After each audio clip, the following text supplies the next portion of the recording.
everyone, and welcome to episode 165 of Squared Circle Gazette Radio. I am Liam O'Rourke, and it's been a while. How you been? I hope that everything is good out there for all the loyal listeners, and I'm hoping also that it won't be that long before the oaken table that I'm sat at by myself today is sanitized. But before that, I'm very, very happy to announce that we are returning this week and next to the history of the WWF series. The WWF in 1991 that we began at the end of last year is returning today. I will be joined by Kyle Ross of the Top Rope Nation podcast to discuss everything about July and August of 1991 in the WWF.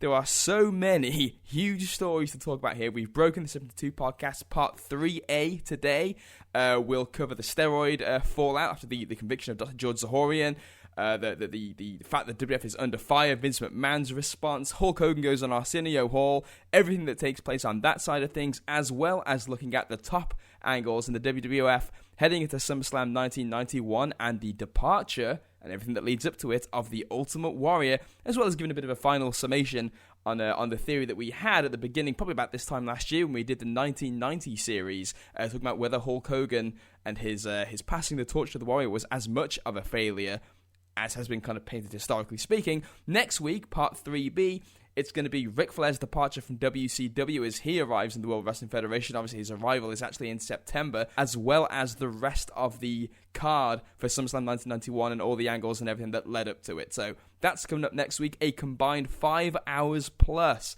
talking about July and August of 1991 with Kyle Ross. So much to talk about, so many huge stories, and there's no point wasting any time, so we're going to get straight to it now. We hope you enjoy part 3A of our series covering the WWF in 1991. I'm going to throw it now to my conversation with Kyle Ross. Hope you enjoy. Joining me at this time from across the pond, returning to Squared Circle Gazette Radio by way of the Top Rope Nation podcast, the great Kyle Ross, returning to our series on 1991 part 3A today that we're covering, Kyle. And I was just saying before we got started here how excited I was to get back on the mics with you. It's been a long time since we've been talking 1991. I hope this is as fresh in the memory for you as it's been for me, at least this last couple of weeks, revising July and August of 91.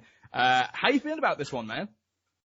Woo boy, is this a monster. I approached this not much differently. I've approached the college report, I think, quite frankly. The notes are just very long, very detailed. This may be the craziest 2 months in WWF history, certainly up until this point, I think. That argument could be made. And, you know, as far as getting excited to be back on the phone with you, or back recording with you, hey, 2 times in 4 days. I know we haven't talked about 1991 in a while, but hey, you know, it wasn't that long ago that we were talking about the book and Brian Pillman and the documentary. So, yeah. Let's make it a regular thing. That's it, man. That's it. For those of you who have not obviously been following along so far, you can go back to the archives at squaredcirclegazette.podbean.com, Podbean, iTunes, wherever you can find this show. And previously, for those who are kind of jumping in a little bit late, on this series, obviously we've been covering from January up to the end of June, and obviously covering the in-depth aspects of the controversy surrounding Sergeant Slaughter, the angle with Saddam Hussein, the Persian Gulf War, which was used to obviously elicit heat, and the rather horrendous media fallout of that move. And I know, Carl, you had a note that you wanted to add here, kind of a bit of an extra take to kind of wrap that part up. Yeah, so it's been several months since we've recorded for this series. And during that time, Bruce Pritchard, over at his podcast, Something to Wrestle With, talked about the main event from February of 91, which we talked about in, I believe, part 1A of our series. Yeah. And you know, obviously Sergeant Slaughter, it wasn't good at the time, and it's aged even worse, I would say. We're not done with it, folks. We're going to still be talking about that character here today. But Bruce was asked whether or not, you know, hindsight being 2020, they would do the angle over again with Slaughter being an Iraqi sympathizer. And I wanted to read this because, you know, I think the important part was kind of buried here. So let me just read the quote. All right, Pritchard says, quote, "First of all, having to do it all over again, and hindsight being 2020, we wouldn't have done it. It was timely and in many ways formulaic in how we had presented storylines before, mirroring what was going on in the world and being able to take conflict in the world and bring conflict into the ring in a storyline that would hopefully make sense." Who could forget Hulk Hogan and Andre the Giant and its real world events that it mirrored. But anyway, but Bruce goes on to say this was probably just a little too soon and a little too close to home. I don't think anyone ever really thought until that weekend, sense my change in tone as everybody that we were ever going to have a full conflict and go to war. There was conflict and everybody was watching what was going on in Iraq, but you hear this shit all the time and there's no big major war. This one turned into that major war that people hadn't been a part of in many, many years. I think it just affected the psyche of the country, end quote. So I bring this up because, Liam, you and I went through, we're one of the few podcasts, I believe, that went to the UN website and offered a detailed timeline right from there. We ripped it. And it was known well before that weekend in January that there could be a major war. I mean, there was the timeline, the first one was November, I believe. Yeah. If you go back and check. So, Bruce, while, predictably, and what other choices he have at this point, saying, yeah, we would do that again, still kind of clinging to that false defense. Oh, we didn't know. I mean, it just blew up in our face. And I think, for people who listen to us, it might also be something to wrestle with fans. I think it's important to know that Bruce is still lying. For those who don't know, there was a deadline that they mentioned on their show repeatedly in the build-up to the Royal Rumble, so... Yes, not to mention that, when the Warrior was, demanding surrender from Saddam Hussein. Oops, he didn't accept it. Oh, we didn't know. Come on, man. Yeah, well, you hear it all the time, though, Kyle. I mean, it's just, this kind of shit happens every day. Yeah. So, obviously, that was the first controversy WWF dealt with in 1991. The fallout and of Sergeant Slaughter and, exploiting a war. I was searching, exploiting was on the tip of my tongue. I couldn't speak it, however, but I got it out, thankfully. The second controversy that we talked about, Liam, and I think we should rehash this before we get into part 3A proper, was the fallout from the George Zahorian verdict. Yes, obviously, at the first half of 1991, the indictment, trial, and conviction of Dr. George Zahorian, a urologist from Pennsylvania, and basically, as the situation was, there was a lot of talk about steroids in the media at the time, and it would continue. There was, obviously, the trial of Zahorian that ended in it actually took place in, the last week of June, and as a result of this, there was obviously the point where Hulk Hogan was subpoenaed to testify, and it got quashed by Jerry McDevitt, who put the word in with the judge and gave his little argument, and we'll come to this, because it crops back up in this 2-month period of time that we're talking about.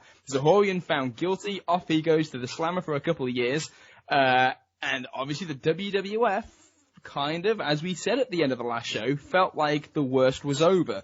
Hogan didn't have to testify. It's in the rearview mirror. Let's look ahead going forward. Dave Meltzer, as we talked about on the previous episode of this series, kind of had a different take, being more media savvy and obviously dealing with media people more frequently, saying this story is not over.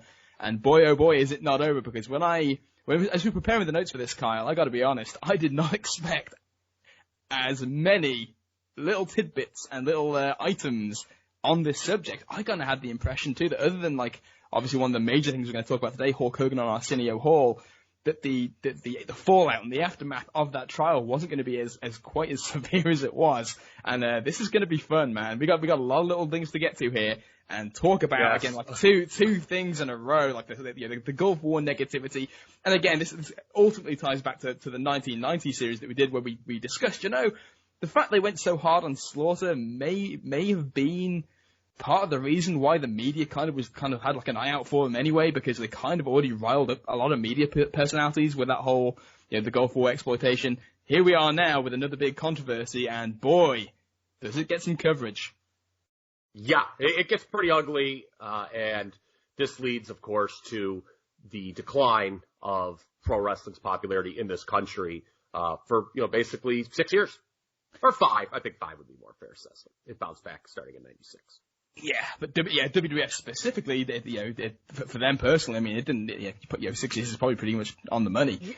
That's true. You're right. I mean, with the Monday Night War, it was WCW that experienced the resurgence kind of first due to the NWO. You're right. So, we're about to get into some dark times for Titan Sports. And why wait anymore? Let's dive straight into it here. Obviously, steroids is the first topic of discussion. We will be talking about the main event of SummerSlam, obviously, a little bit later on, but we're going to get to the steroid stuff first. As previously, a lot of the notes that we're going to read are from Dave Meltzer and the Wrestling Observer newsletters of the time, so we'll tip the cap there to Uncle Dave. Let's start first with, yes, absolutely. Let's start first with television pieces on pro wrestling's steroid problem, airing locally in New York on the CBS affiliate. A piece that I haven't seen, but it's said to be nothing short of devastating to Hulk Hogan, says Dave. And also on the CBS National News. In the New York market alone, there were articles in the Village Voice and New York Times, both by Irv Mushnick, but clearly the strongest piece was by Phil Mushnick, in Wednesday's New York Post. So right out the gate, New York, the biggest media market in the country, hitting them hard. Yeah, WWE's backyard. So not to discredit Phil Mushnick on this subject, I am not his biggest fan when it comes to his view of rap music. I'd like to state that for the record. But he was generally right on this issue of steroids and what WWE was doing. This was, I believe, the start of the Mushnick-McMahon rivalry, correct? It was.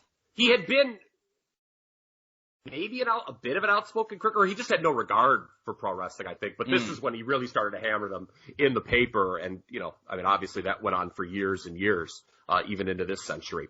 So, just a little bit of clarification for those who may not know. I assume a lot of sharp fans that we have on this podcast do know this, but just to clarify for everybody, Phil Mushnick, not to be confused with Irv Mushnick, who was the nephew of Sam Mushnick, the legendary promoter out of St. Louis. Yes. No connection. No connection whatsoever. Just so happens that they have very similar last names, not spelled the same, Mushnick versus Muchnick. And at this point, you got to think that Vince was probably wishing he was still feuding with Sam, as the territory is a lot easier to deal with than the media, as we're about ready to find out. The Times piece, which was entitled, "Is Pro Wrestling Down for the Count?" Was most damaging, with it running the photo of Vince McMahon and Hogan smiling and flanking George Zahorian, and almost writing an obituary of the wrestling resurgence. Okay, so as far as this article goes, the photo that you just mentioned, probably more damaging than any quote. I don't think we have any specific quotes from the article, but the photo itself that was in the Times, I believe was the same one that Zahorian's attorney showed during his closing argument, which, if folks remember back to our last show, is what got Hulk Hogan's name, kind of in the mud again, so to speak. Yeah, and this is the picture that we're going to post. By the time this airs, we'll be posting this picture. We have it on the SCG Facebook page. Yeah, like you say, and you made it here, it's kind of hard to make it out like they were just kind of casual acquaintances here when you see this. They look thick as thieves. Yeah, it's not like, Zahorian just ran up to them and take a photo. It was clear that this was a friendly photo taken. So, and it turns out, doing my research for this, that Zahorian really thought he was buddy-buddy with Hulk. Oh, of course. And some of the stuff Hulk's going to say about that, denying their closeness or any kind of friendship, is going to bite him in the ass. Oh, man. Oh, there were multiple Hulk Hogan comments that come back to bite me in the ass this 2-month period, and I can't wait. Happier times for all three, I wrote down in this picture. Yes. Needless to say, if they had been photographed in July of 91, no one would have been smiling. Yeah. You also have to airbrush the bars out in Zahorian's case, but yes, that's also true. You're right. I don't think they would have been able to visit him simultaneously, but oh well. No. 2 years ago, Dave says, nobody in the mainstream media said a word about steroids in the WWF, but the point covered in columns on Friday by Phil Mushnick and the New York Post, Robert Lipsyte of the New York Times, and Saturday by Bernie Miklasz of the St. Louis Post-Dispatch, which was that wrestling stars are being marketed as superheroes primarily to an audience of young children, put the story in yet a new light. Also, the superheroes are using a drug that has become almost an epidemic amongst high schoolers, and this is key. Yeah, so in the notes here, I underlined part of what you just read. I think we should reread that, because it's, for those who are unfamiliar with the situation, it's really what I think got this story to stick. Yeah, and for obviously us in the UK, this is probably a good way to illustrate the impact here. That wrestling stars are being marketed as superheroes primarily to an audience of young children. And not only that, obviously, but there's wider cultural issues with steroids in America at this time. Yes, going on in the NFL, obviously Lyle Alzado. So that's just another reason that you can tie the WWF into this broader issue. The article in the Post-Dispatch obviously mentions the epidemic among high schoolers, but, had steroids been a pro wrestling only issue, the majority of the media would have turned its nose up probably at it. I agree completely. Yeah, but because you've got issues with high school kids, the NFL, which, is obviously, one of the most popular things over here in America, WWE is going to be guilty by association. And, of course, as we're going to get into in the coming months, the steroid problem in this industry was far worse than anywhere. Yeah. And for those in the history of the world. And for those who don't know much about Lyle Alzado, former NFL player who actually July 8th, I've actually got it written down here, was on the cover of Sports Illustrated saying he lied about his steroid and HGH use, that he was a massive user, and his belief that it caused his brain cancer that would inevitably lead to his death in 92. Whether that's true or not, there's really no way to tell, but that was his belief. And he'd been on Arsenio Hall previously as well. Yes, more on Arsenio later in this program. Kind of the star of the show, actually, now I think about it, this podcast. Let's all do the thing where we, rotate our arm, the woo-woo, or whatever the heck that was. That was huge in the 90s. You can't watch an episode of 90s television without somebody in the crowd doing that. I'll tell you what, I never did it, and I'm proud to say that. Yeah, that and Raise the Roof were the two big things. I apologize to everyone in the UK for America being such an embarrassment in the world. Raise the roof. From Lipsight's column in the New York Times entitled "The Cancer in Football and Pro Wrestling," which may be the only time that those two things were lumped in together in the New York Times, the judge squashed a subpoena compelling Hulk Hogan to testify and dropped the charge against Zahorian that pertained to Hogan because of, quote, private and personal matters that should be protected. Other than the wrestling industry, wrote Lipsight, it was not clear what needed to be protected. The estimated 250,000 to 500,000 high school students currently using steroids were not among those needing to be protected. Ouch! Yeah. Harsh words there. And we should keep going because it gets even uglier in the St. Louis paper. It does. The strongest quotes came from Bruno Sammartino in that St. Louis paper when talking about Hogan, saying, "Here is a guy who is, to me, the phoniest guy in the history of the sport. Here is a guy who talks about saying your prayers. I doubt if he's even ever seen the inside of a church, and eating your vitamins," or vitamins to us here in the UK. We all know what kind of vitamins he's been on. Double ouch! Wow. So, per Meltzer in the September 22nd, 2003 Wrestling Observer newsletter, if you're wondering why I'm quoting that, he did kind of a nice synopsis of this time period in that. That was a period in wrestling where there wasn't a lot going on, compared to, say, the 90s or today where there's 1,000 shows to recap. So he would do all these historical pieces, Liam, as you know, in the early aughts. So he recapped this specific part in 1991, and I used, got a lot of good stuff, Dave writing with 12 years of hindsight on the issue. And what he talked about, and this was very interesting with this article in the St. Louis Post-Dispatch, it was kind of credited, for lack of a better term, as doing severe damage to the big Busch Stadium show, WrestleFest 91, that we talked about in a prior episode. I think we gave the figures out in that prior episode, but that show only did 19,000 total in attendance, 14,500 paid, which is really terrible for a baseball stadium.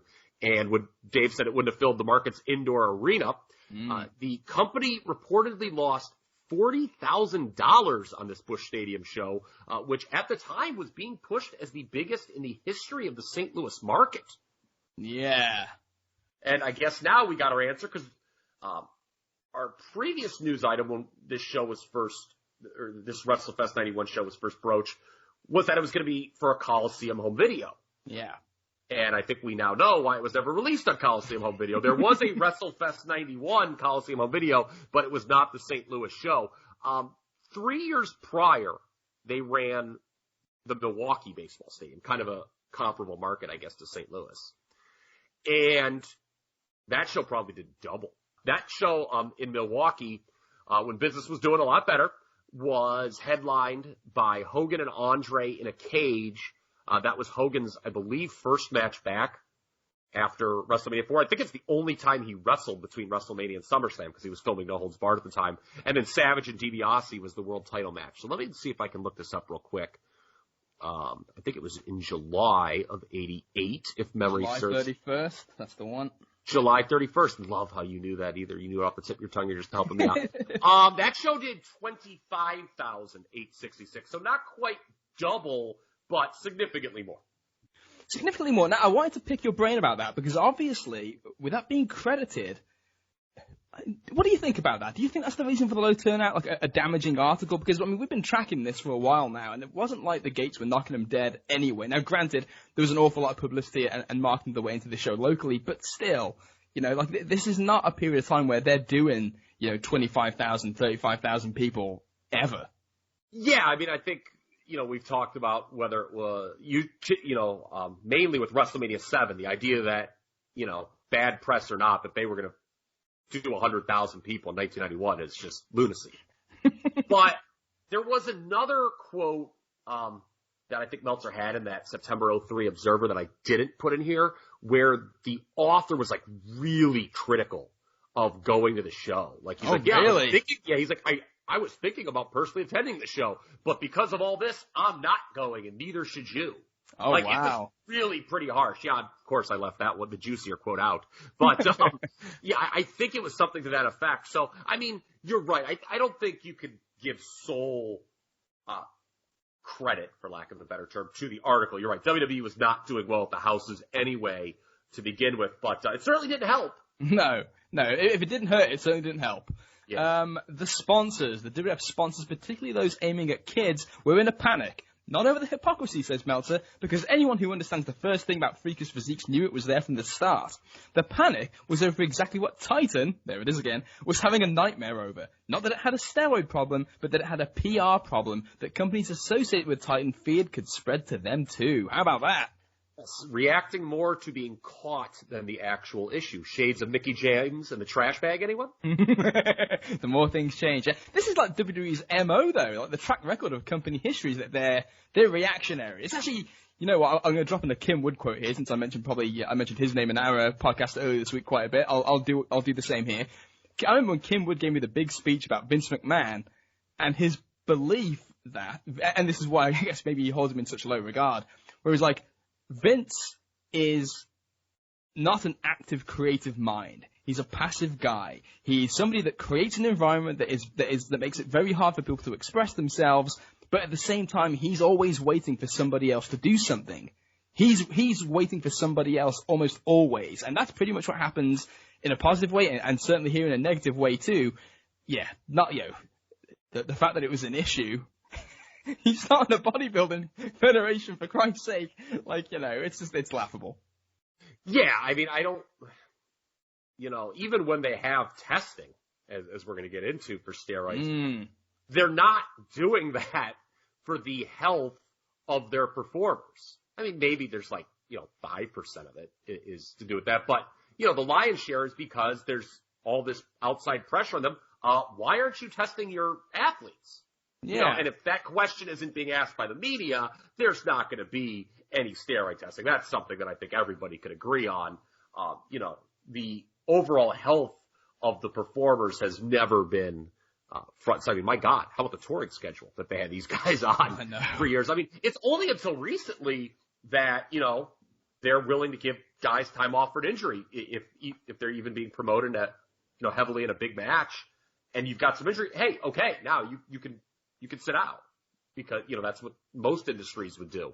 But that's like very recent that they've, shown any kind of concern with the health of their performers. Wasn't there a line in like when Vince, I remember when Vince and Jay McDivitt got like interviewed by the government after the Benoit trials where they outright asked him why he does a steroid policy and he basically just, because he was angry, just said PR. Like it's cold and calculated, like just he outright just said it like he just couldn't give a shit less because he'd been wound up so much that he just came out and that's pretty damning. He was not in a good mood that day, was he? Man, he got fiery. Yeah, that's kind of why. If you wonder why Nick Khan handles all the investor meetings now, I think that is why it's for the best. Vince sometimes can insert foot in mouth. And speaking of, yes, as people do momentarily. Well, corporate kind of puppet for the voice of the company, Basil DeVito Jr. Comes out with a press release that Friday stating, and this is great, as a responsible leader in family sports/entertainment, the World Wrestling Federation has had the most comprehensive and enforced drug program in all of professional sports. Now, the WWF program will be expanded to include the most comprehensive steroid policy as well. This innovative policy will ensure that our athletes adhere to the highest standards in order to preserve their place as worthy role models throughout the world. As he had to do with his first press release on this issue, I believe we discussed that in part 2B, DeVito had to later walk this one back. So he's hitting 0 for 2. With press releases when it comes to the steroid issue. When questioned about the claim of the, quote, most comprehensive and enforced drug program in all of sports, DeVito would call it, quote, bad wording. That's all it is. Just bad wording. You know, I just got a little excited about our steroid testing problem. Hyped it up a little bit more. This is fascinating. And again, I got this from the 03 Observer. A little known fact, DeVito was friends with Phil Mushnick. And WWF thought they could exploit that friendship to their benefit. Did not work. No, it did not. And I, you know what? I read that episode. I completely forgot that, which is hilarious because that's like a classic. You know, this would be the time when WWF would need to call in their markers, so to speak. And Phil Mushnick did them no favors. He didn't. He had no desire to invite Basil over for dinner anymore at that point. I guess they must have not been that good of friends. But how fascinating is it that they were friends? Because Dave's like, yeah, not a lot of people knew this at the time, and I didn't know it until I read it. Of course, Basil, in fairness to him, I suppose, is the embodiment of the company at this point. It's kind of flailing and bullshitting, hoping they can kind of get through. The comprehensive testing, I think, was like cocaine only, which were fairly sporadic tests, as I remember. Yes, and again, you talk about being reactionary. I think we've mentioned this previously. The only reason they tested positive for cocaine was the infamous Jim Duggan Iron Sheik arrest in '87. When they were pulled over, I can't remember where they were pulled over, maybe it was Michigan, and they both had drugs found on them. And of course, the biggest concern from WWE's perspective was A, they had been caught, and there had been some bad press about it, but B, that they were feuding with each other. I mean, I don't think the nasal cavity of Jim Duggan and the Iron Sheik was not a chief concern in Stamford, Connecticut, I don't think. No, not at all. If it was, yeah, so, that just goes back to being reactionary. The only reason they were testing for cocaine was because of that arrest, which got some bad press. I think Jake Roberts was the only failure. Imagine that. More on him later. I lied. Tully Blanchard. Of course. Yeah, Although that was kind of a bit of a dodgy one too. That was a, they were trying to get him out of the locker rooms and stuff at the same time, so it was very convenient they tested him. Yeah, it was very convenient. Yes. Oh, yeah. It's like they spied on him or something. Oh, he just did some test him. Let's get him right now. So, we talk about reactionary and Basil DeVito's attempts at saving this.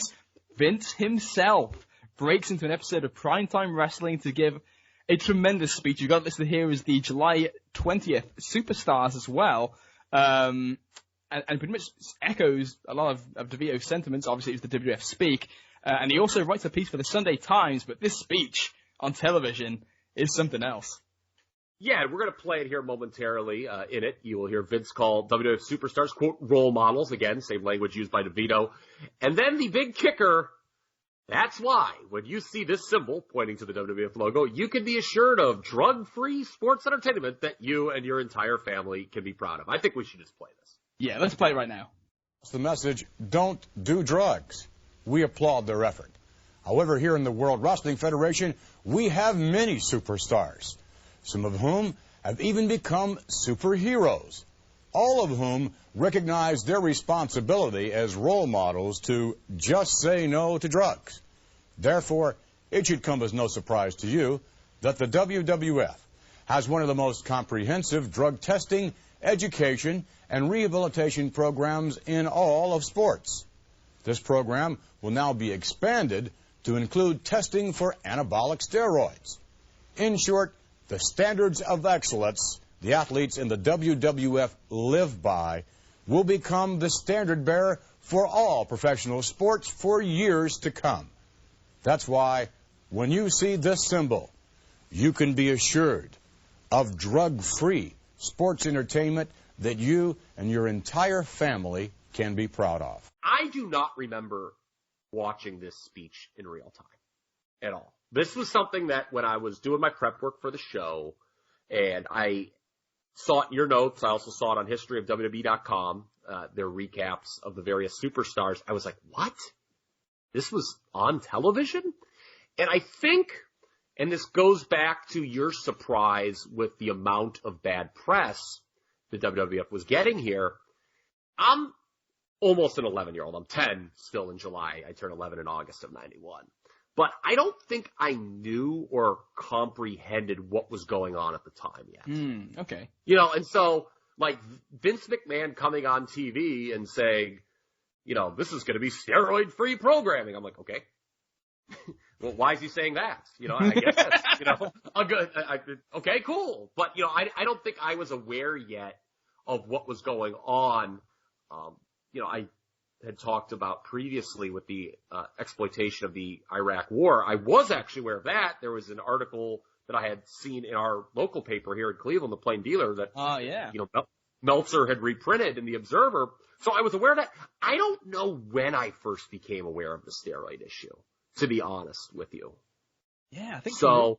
I only really remember, and again, I was just becoming a wrestling fan around this time. I only really remember hearing the steroid trial and controversy stuff in like '94 when the Vince trial was going on. Yes, like I remember a picture of him with the frickin' neck brace on. Oh, the money collar. Yeah. The money collar.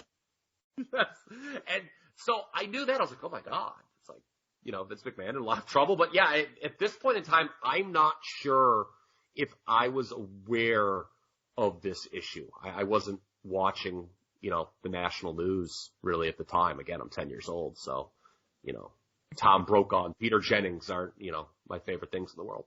And a small note here on why you may not remember it. Oh, yeah. So, no. I actually said it has less to do with the copious amounts of weed I've smoked through the years, and probably just because as an 11-year-old, I didn't comprehend what was going on. Yeah, no. You know, a lot of times when I forget stuff, it's just like, oh, well, yeah, we all know why there. But, no, I think it's just. And that comment that Kyle just made is why when you see the FCG symbol, you cannot be assured of drug-free sports and discussion.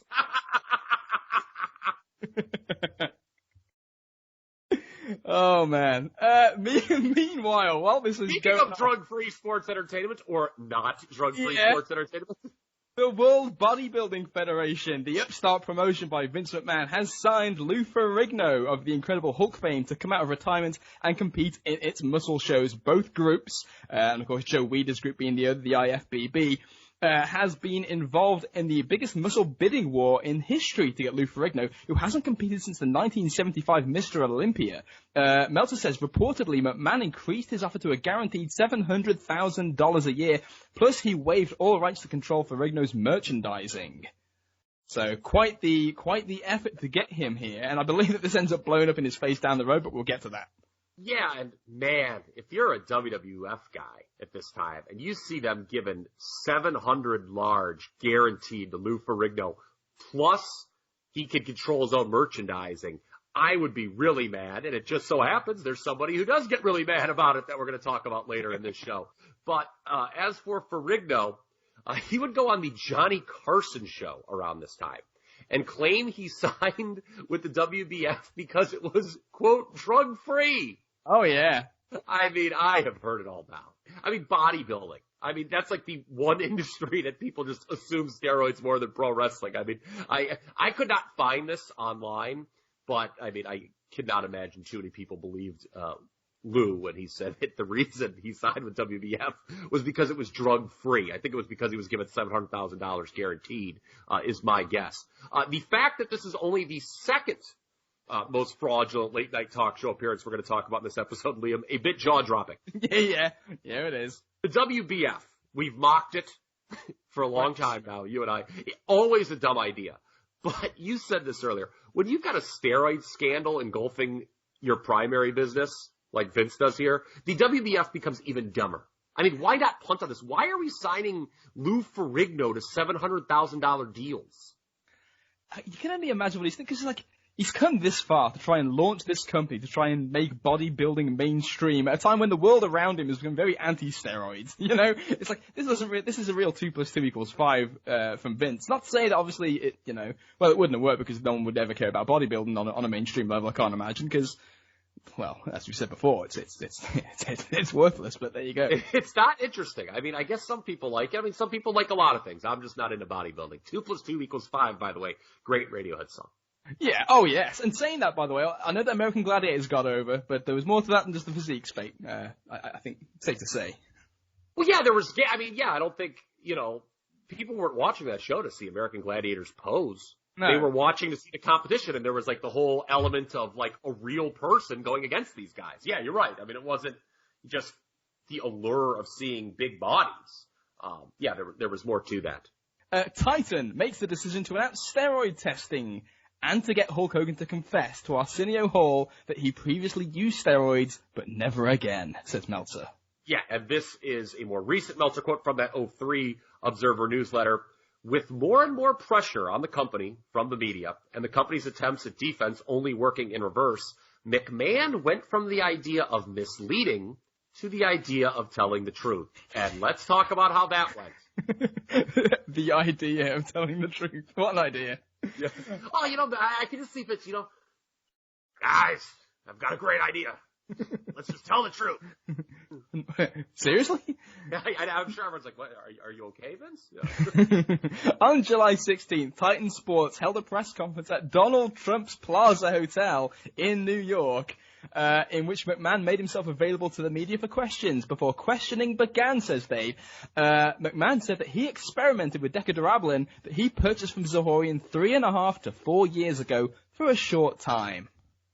It's going to turn out that him using that 3.5 to 4 years is very calculated at this time because there was changes in the steroid law in 88. So it's very careful. And it later comes out in the 1994 steroid trial that Vince was lying here.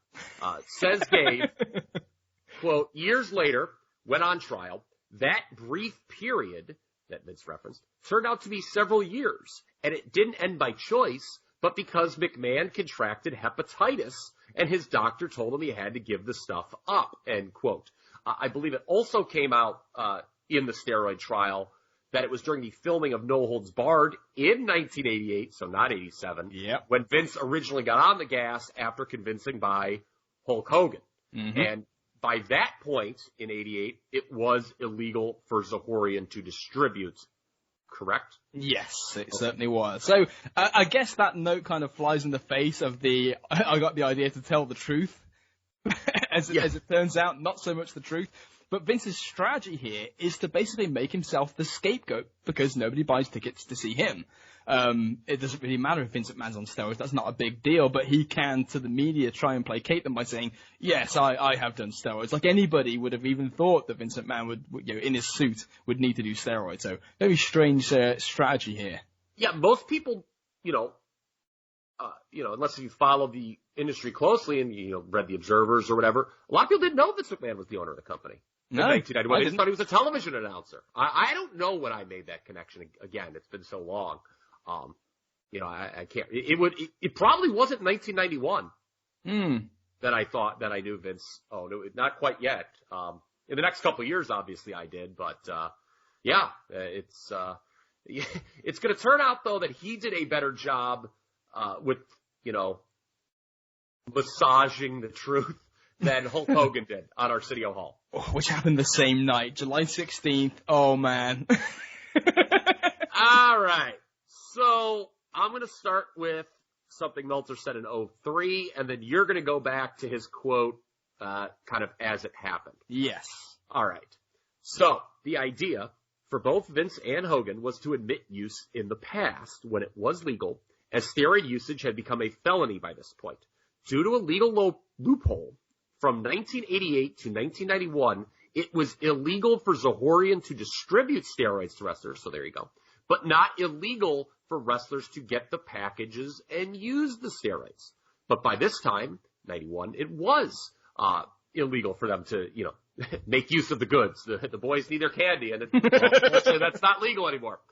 So later in the year, numerous big-name wrestlers like Randy Savage would go on talk shows, and when the inevitable question about steroids was asked, they would say something to the effect of, I used them when they were legal and when we didn't know the risks. Meltzer goes on to say, of course, in almost all cases, it was a different form of BS, but it was a lot smarter in hindsight than what Hulk Hogan did on Arsenio. Liam, could you please tell us what Hulk Hogan did on the Arsenio Hall show that fateful summer evening of 1991? Oh, man. So we'll start with Meltzer's take first, and we'll obviously tell you what we think. In the wake of a Tuesday afternoon press conference and a television appearance that night by Hulk Hogan on the Arsenio Hall show that was nothing short of fraudulent, there has been a lot of skepticism brought out regarding Titan Sports' announcement that it will soon be testing its wrestlers for use of anabolic steroids. Hogan put on a sorry performance on Arsenio. Okay. So, I love that line so much. Texting. I knew I was going to die. We've been texting about this, and you were like, oh my God, I've been laughing so hard at Dave's phraseology of Hogan putting on a quote, sorry performance. And when I read this, I actually read it in your voice. And it makes me laugh harder than honestly Dave reading it. But yeah, a sorry performance. Sorry performance. I'm sorry. Yes. Continue. The idea in that situation must have been that honesty was the worst policy. But dishonesty wasn't such a hot policy either, says Dave. What surprised me most was the reaction to Hogan's appearance within the wrestling business. The business, after all, is a work, says Dave. However, Hogan's saying that he only used steroids 3 times in his life when he was champion in 1983, and for the record he didn't even win the belt until 84, purely as rehabilitation for an arm injury, drew a vehement negative reaction from almost everyone I spoke with this past week within wrestling. Those in the gym considered it a sorry sham. Newspaper columnists around the country were dubious and critical of his performance. And rightly so. So we can get into the nuts and bolts now. It should also be stated for the record, Hogan made a bad error in judgment attacking Bruno Sammartino and Billy Graham on this Arsenio appearance, as both of them took those shots very personally and would become outspoken critics of Hogan and the WWF altogether in the coming years. And we mentioned a little bit earlier on, he really tried to kind of distance himself, Hogan did, from George Zahorian, like, oh, I don't know who this guy was. But that hurt Zahorian's feelings. Yeah. So Zahorian then would turn on him publicly. So this is where I think we should get into the show. People can find this on YouTube. Just Google Hulk Hogan Arsenio Hall 1991. And there'll be multiple videos that'll come up, so you can choose your favorite. It is 13 straight minutes of lies, which I don't know if I've ever seen before. Nothing he said was true, I don't think. For 13 consecutive minutes, the man just lied. And it's easy to say now because you know the story, but you could, to the point he put on a sorry performance, you could see how uneasy he was the whole time. And how unconvincing. And he was just like, okay, how am I going to lie to this one? I mean, it was bad. I mean, I'm going to make kind of a dated American reference here, but Arsenio Hall is not exactly, Mike Wallace, okay, when it comes to hard-hitting questioning. And you could just sit and look at Arsenio staring at Hogan, and he's like, are you frickin' ribbing me, man? He didn't believe him. It was so bad. Yeah. What did you think? Because there's some specific things I wanted to mention. Yeah, I wanted to get your big picture thoughts on it. It's so strange because he starts off kind of half confrontational with Arsenio to start with, because Arsenio, I guess, had mentioned Hogan's name when Arsenio interviewed Lyle Alzado and said, Hulk Hogan's being, brought up in this steroid situation. And man, he just does not do a good job. I mean, his body language looks like a man that's lying. I mean, his eyes are on the floor and darting around as he's trying to talk. He seems nervous. He talks about wanting to kind of come out with the truth, but everything he says with a massive lack of conviction, and he doesn't do a very good job sidestepping Arsenio's very obvious question when he talks about his previous steroid use, if that was Zahorian. And Hogan basically says, well, I don't really want to talk about that right now, but moving on to something, fucking hell. Yeah, that was great. Well, so wait, was this Zahorian your doctor? Oddity hitting home. Yeah, and he like moves on to like talk about how he hit 300-foot home runs when he was 10 years old or something. Every time I would hit the ball, it would be a home run. And Narcissus just looks at them like, yeah, okay. Then why aren't you playing Major League Baseball if you were hitting 300-foot bombs when you're 10 years old? So you talk about him being confrontational at the start of that interview. I read it as attacking the media, which is a big thing now, right? When somebody's accused and they're mad about it, it reminds you of a certain former president of the United States, as a matter of fact. Very happy that I could say former president of the United States. When we last recorded, that was a little bit in limbo. But now, very comfortable in saying that. So, he also called out the NFL for not adopting Vince McMahon's testing. That's beautiful. And I believe he also says that the NFL's testing policy has a hole in a bucket a mile wide or something like that, which... For the record, they didn't have the steroid testing yet. No. When Hogan said that. The steroid testing had not been finalized, I believe, when Hogan went on Arsenio Hall. So, what I'd like to see is the NFL adopt Vince McMahon's steroid testing, and of course the crowd clapped. I know. Well, that's it. What's interesting about it is he comes out doing the ear cupping and doing the Hogan bullshit. And this is the thing that, like, you can watch it, and in a way, I kind of admire the bollocks it takes to go out there and be kind of, the in-character guy, and then try and drop it and do the serious talk. And you can see him, and he's always in work mode. And he doesn't know any different. And with that period at the end, when the interview's over, and obviously the music's playing, and he hugs Arsenio and stuff like that, and he does what completely comes off as a completely fake, moment of humility, and I'm being real, and just kind of quietly talking to Arsenio as the music plays. Everything about this just comes off completely inauthentic, because even from the off, when he's talking about how this is me when I'm 10 years old, and he looks, it's just like this a guy, and he's talking about how he was 300 pounds coming out of high school, which is also bullshit. It's like this, I don't know what it's like to be in the crowd during one of those things. I don't know if they have prompts, but there are several times when the crowd actually seems to be with him, which stuns me. Yeah, I mean, it's a 1991 late night talk show crowd in the U.S. is a pretty fickle bunch, quite frankly. I mean, you're not going to get the best and brightest of this country in that group. How about Hogan saying he had never heard of HGH? Oh, that was good. Never heard. I don't even know about. That's the other thing that I like too, is his complete ignorance of what I don't even know what these drugs are, but he does know what class of drug steroids is, which I thought was he did his homework on that, I suppose. Yeah, and as far as the calling out Bruno and Billy Graham. Oh, that was bad. What he's like, this Bruno's a real hypocrite because he worked with Billy Graham and nobody was a bigger steroid guy than Billy Graham. I mean, we're really grasping at straws here, and we'll get to it in a few moments. They done pissed off Superstar Graham, man, and he comes at him, scorched earth. But as far as this interview goes, to put a bow on it again, people can watch it for themselves on YouTube. I would have loved to hear when the music was playing and they were going to commercial what Hogan and Arsenio were saying to each other. Oh, yeah. Because it seemed really uneasy, like Hulk thought Arsenio's line of questioning was too tough. And if you think Arsenio Hall's line of questioning is too tough, I mean, my God, is there like an easier guy to go to in the media than Arsenio Hall? That's it. Because he's trying to play along with him a little bit. At the end, he's like, I just want to say to the Hulkamaniacs, I'm like, fucking hell. Like, this really was actually kind of a softball version of this type video, and he still flubbed it. Yeah, and that's when he's in trouble. I mean, if you're flubbing Arsenio Hall, which is, obviously they picked Arsenio for a reason. Mm-hmm. And he still couldn't do a convincing job. So, Hulk Hogan in a lot of trouble, as we're about to find out.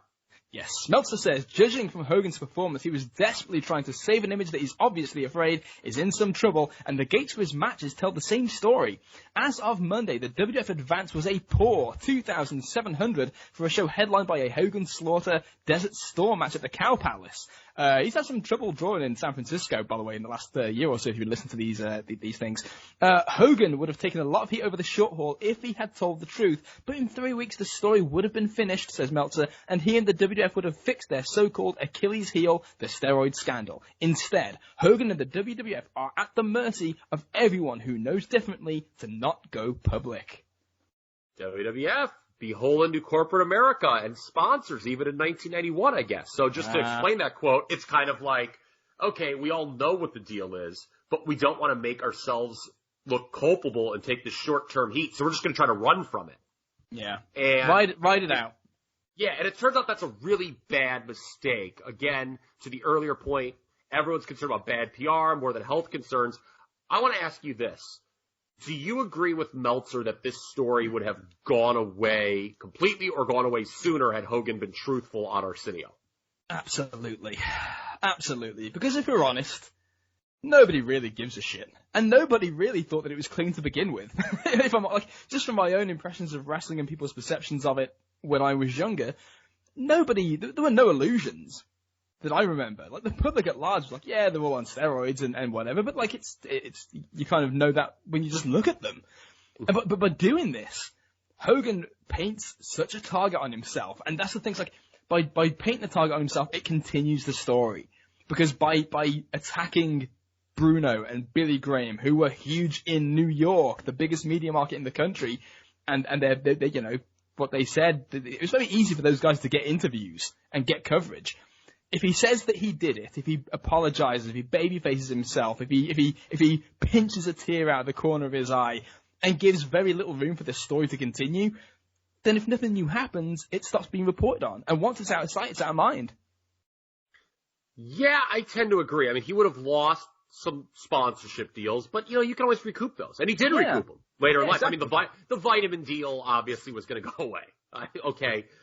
But, you know, again, you lose some stuff short term so you can survive in the big term. And, you know, and obviously Hogan does survive and gets, you know, bigger again, literally and figuratively.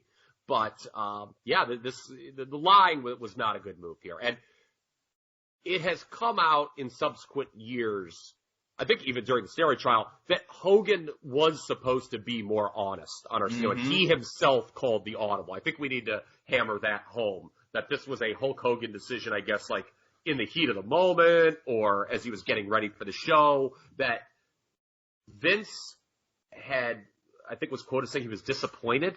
Devastated was the word. Devastated was the word. I knew it was a D word by what Hogan said. I think they bring that up on the infamous Phil Donahue show. They do.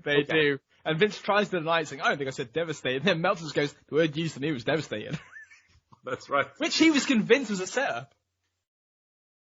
Yes, and John Arezzi is there, looking like he just got done auditioning for the role of Bobby Bacala on The Sopranos. I love how he's just like, we're rocking the sunglasses indoors. I know. God, I gotta read Arezzi's book. That looks like a good book. I haven't checked it out yet. Probably is. You gotta have some shame.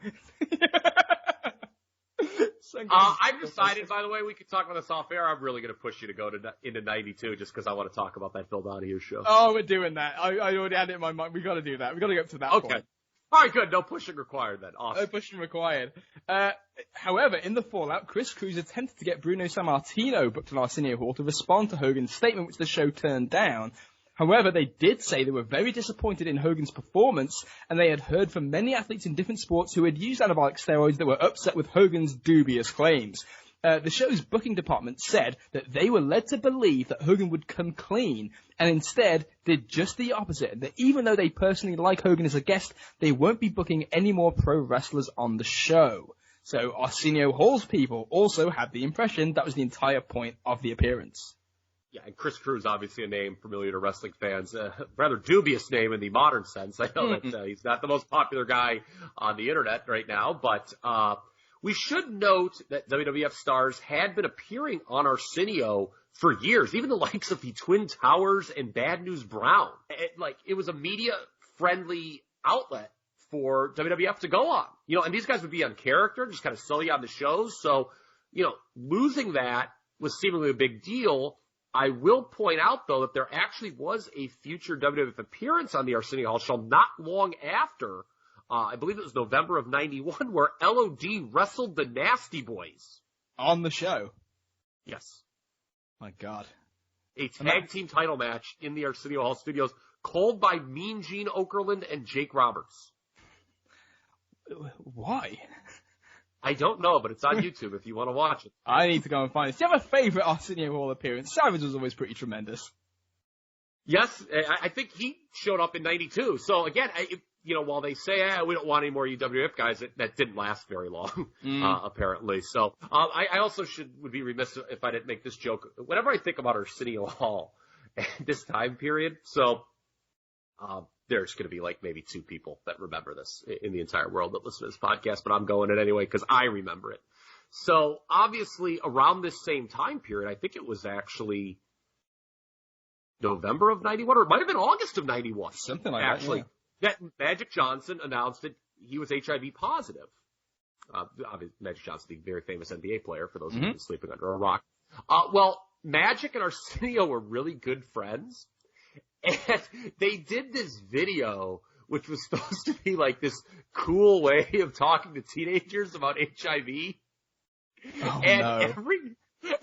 every local video store, this is before the Blockbusters and the Hollywood Videos took over the business in this country, it would be sitting right next to the checkout counter, and you could get it for free if you wanted to rent it.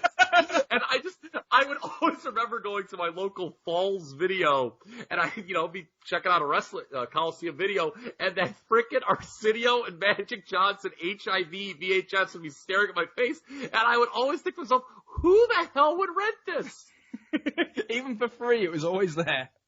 Yes, it was just right there. And that's the thing, it was never checked out. Like, cause it was, I don't, like the actual videotape was like right behind the cover.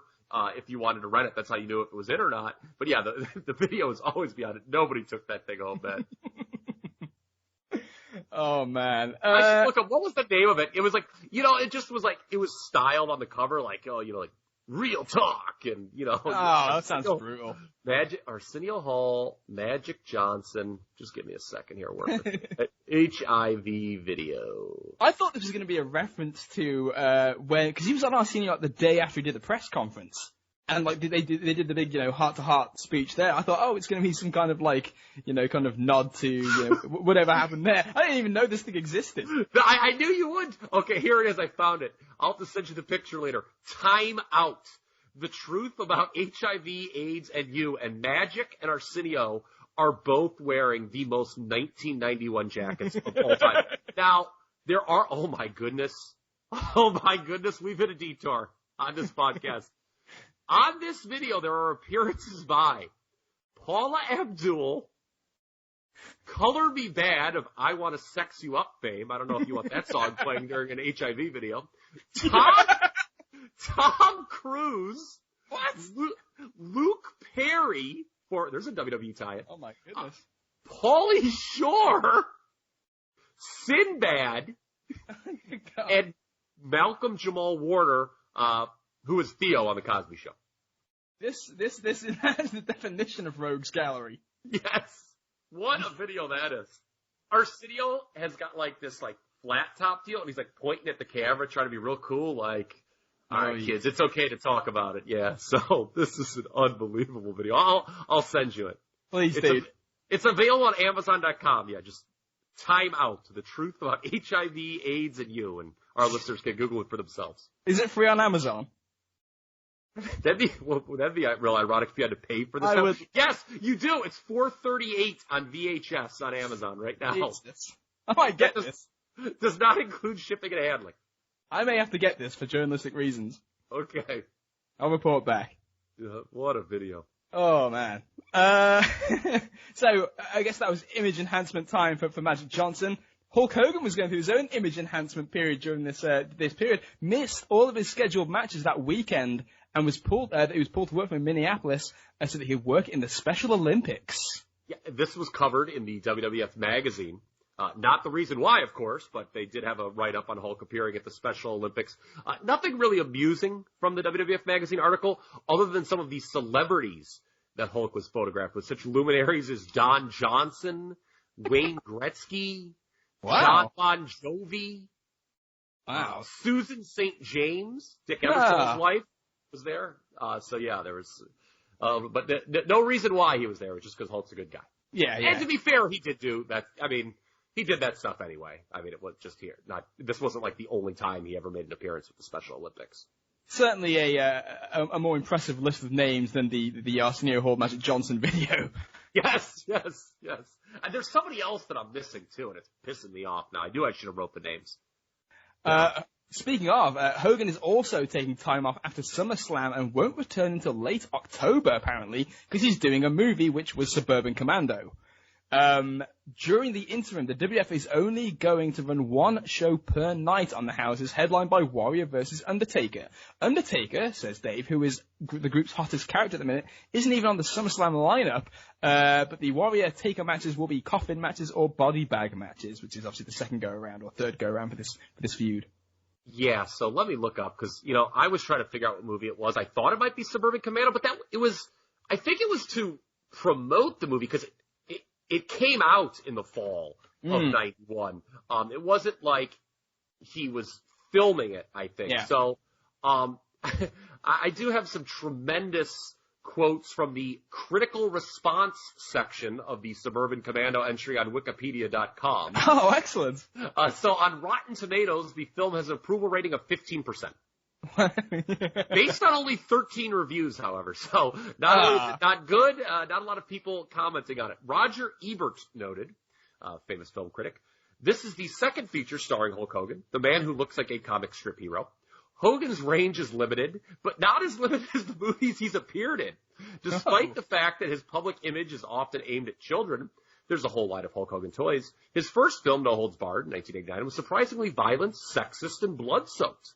Now here's Suburban Commando, which is at least innocuous, but which gives the Hulkster so little to do that his fans may wonder why he bothered.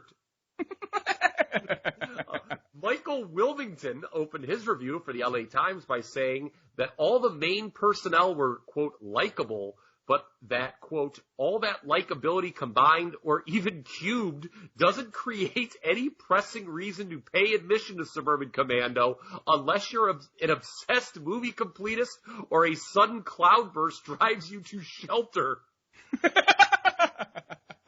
I laughed very hard. That's good. Yeah, the only reason I came across that is because I was trying to find the movies, and I saw, Suburban Commando comes out in the fall of 91. It was pushed back. It was supposed to be a summer release. I don't know if that was anything to do with the bad press he was getting, because I was looking at the WWF magazines, and originally, it was supposed to be a summer thing, and then it didn't come out till October, apparently. Maybe there were bomb threats in the theaters or something like that. There we go. Warrior versus Taker headlining the fall house shows. Obviously, that does not happen. No. Later on. And it is absurd Undertaker is not on the SummerSlam card. Something else we'll later get onto. Yes, indeed. Suburban Commando was always on, by the way, in the early to mid-90s. I feel like Suburban Commando and Mr. Nanny were on every Sunday afternoon here in England. And I've never seen it all the way through, but it was always there. Mr. Nanny was on a lot, but yes, I don't know if I've ever seen Suburban Commando all the way through either. Yeah, is his name Shep Ramsey or something in it? I can't remember. Oh, it's really bad. Yeah, it is something awful like that. Hold on here. It's Shep Ramsey. Yes. Shep Ramsey. Yes. It's embedded in my brain even though I've never watched the film. Yes. Always on.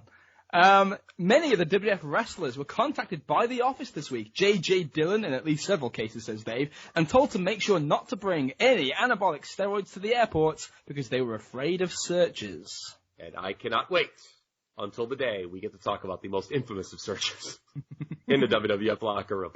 Oh, yes. That will be in our next series, I believe, probably. Yes. The wrestlers were all apparently told on July 29th that they would be testing for steroids and told to get off the stuff, and also warned that the feds were vigorously enforcing the new steroid law. At first, there doesn't seem to be any imminent change in physiques with those in the top positions, but Meltzer goes to a house show and feels differently. He says, there was a noticeable change in many wrestlers' physiques and substantial weight loss. Hercules was flabby, he says. Hogan wore a t-shirt most of his match and has lost a lot of muscle, which pretty much confirms not only that he's off steroids now, but that he must have been on them until recently. And even Sid, LOD, and Ultimate Warrior look smaller, he says. Which, I'm not sure about that. Yeah, because I saw Sid at SummerSlam, and he didn't look very small. So why is it, just clarify for the listeners, that Meltzer said Hogan must have been on steroids until recently? Yeah, I wasn't even sure what you meant, because I just assume it means because he was enormous before. Okay, yeah. I mean, I thought it was like, I didn't know why Dave would be able to know that he must have been on them because he said he's lost a lot of muscle, but that he must have been on them until recently. So I don't know if there's like some immediate physical change that Dave is aware about, that like when you like get off steroids that something happens. So I didn't know why Dave was able to make that comment. I'm not a big enough expert on steroids to know why he would have known, he must have been on them until recently. Yeah. Well, he's got the eye for probably where the losses come first or something like that. Barring this is part of the fallout. Barring an 11th hour settlement, former WWF champion superstar Billy Graham was scheduled to file a major lawsuit against Titan Sports and its president Vince McMahon on Wednesday afternoon.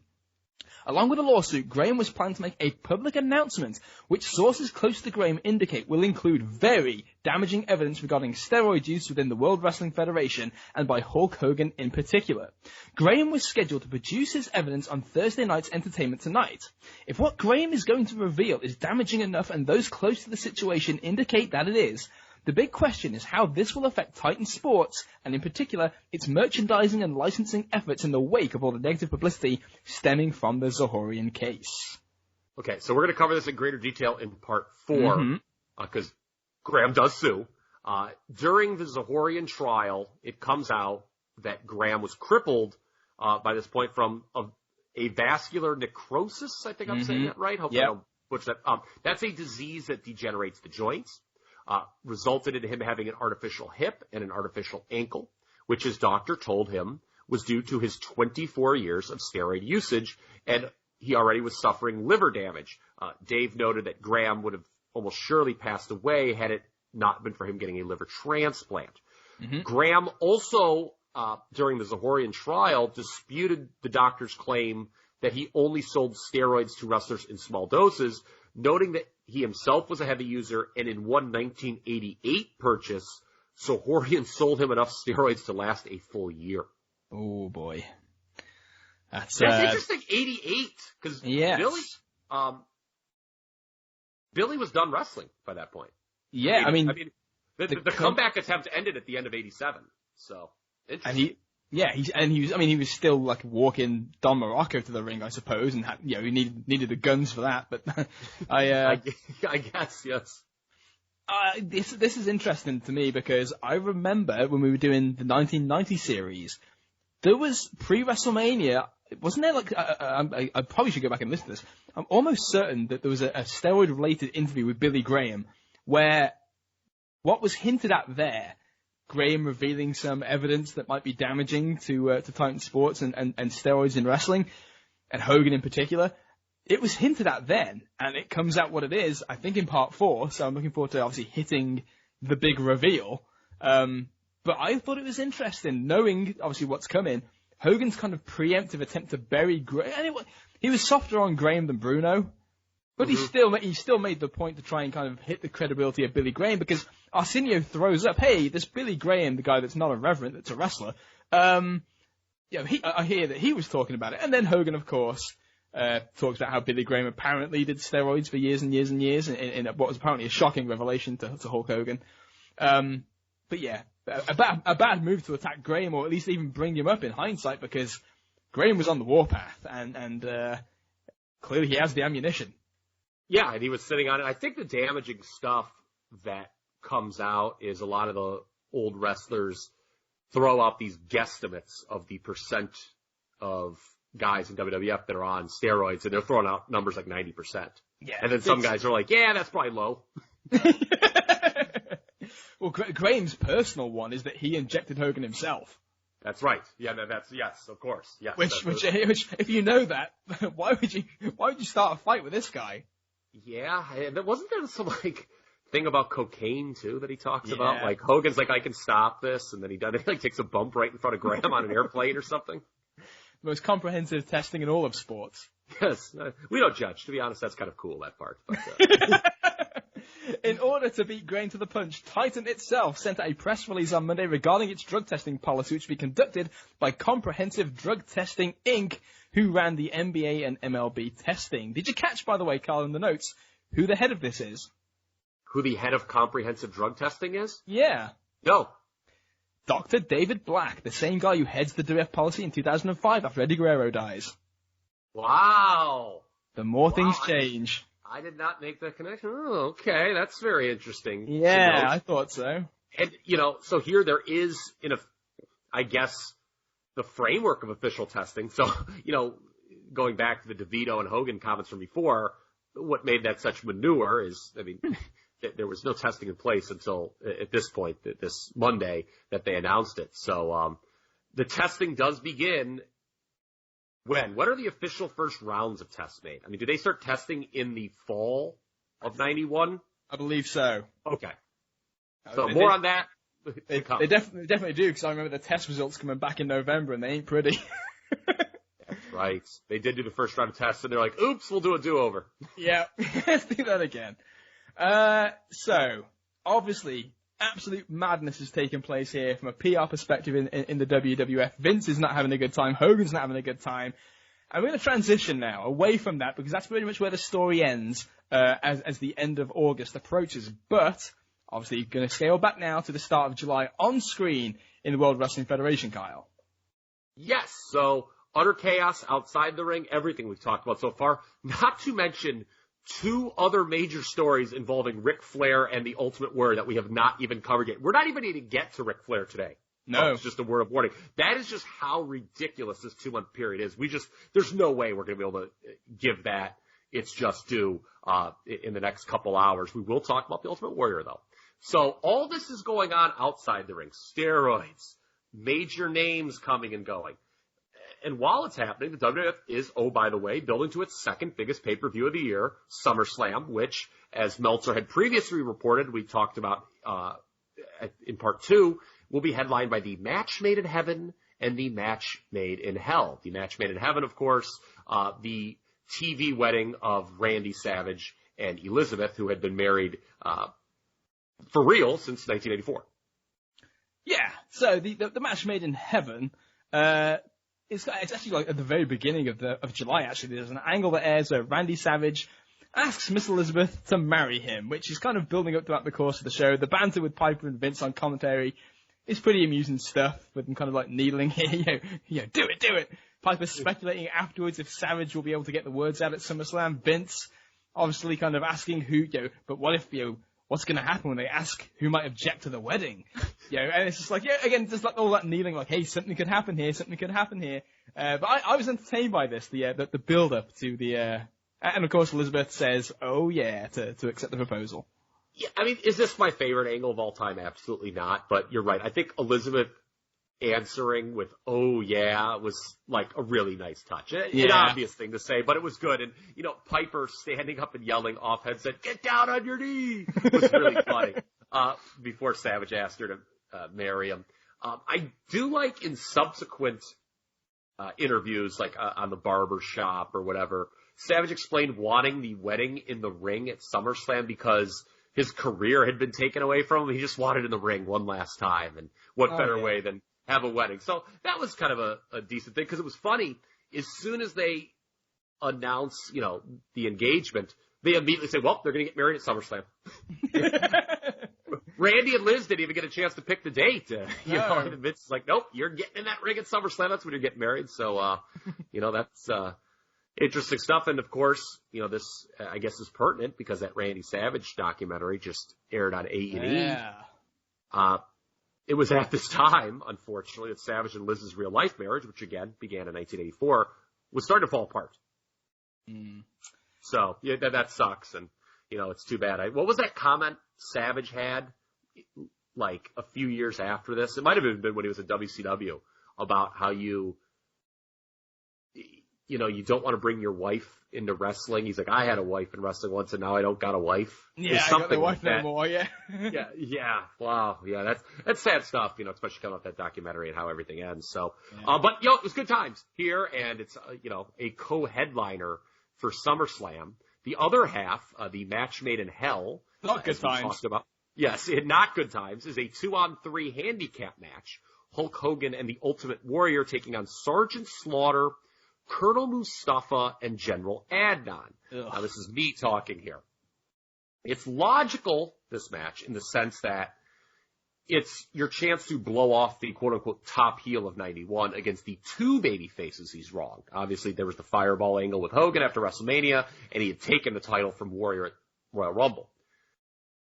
But Sarge and his core had been dying on the vine for some time, as we've talked about.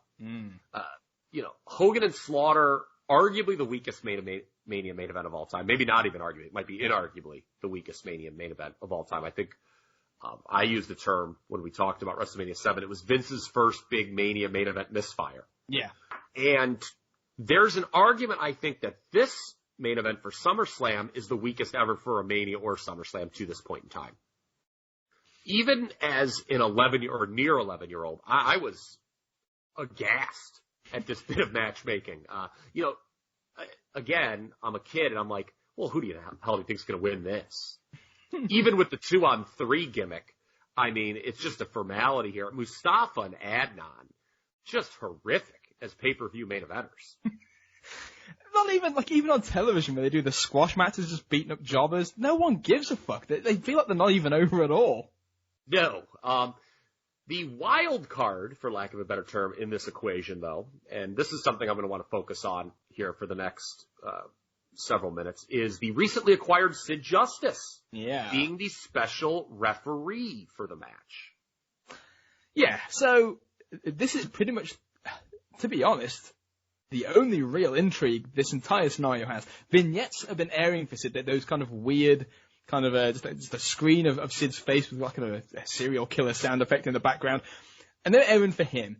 And then it will cut to heels and faces throughout the company debating which side of the fence Sid sits on. Yeah, and so I love the one where the natural disasters wonder if Sid might be a potential third disaster known as Volcano, to which Virgil retorts, claiming Justice would, quote, explode on their face. I laughed very hard at that Freudian slip there by Virgil. Great.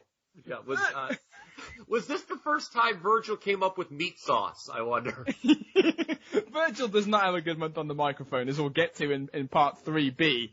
But this one, claiming that Sid will erupt in their face, was just vulgar. Yeah, it was. It's really uncalled for stuff. Like I said, I laughed hard. He's going to explode in your face. And I was just... It's like, when they recorded that, did they not, stop and think to do a retake or what? Sid Justice wasn't too thrilled when he got his contract from the WWF, which had the same $2,250 per year guarantee that everybody else gets. And he made some contact with WCW last week. But after considering everything, everything's been settled, apparently. I am dead at this quote.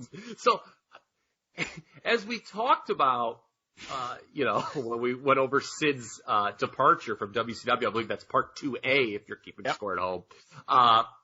It was very acrimonious to say the least.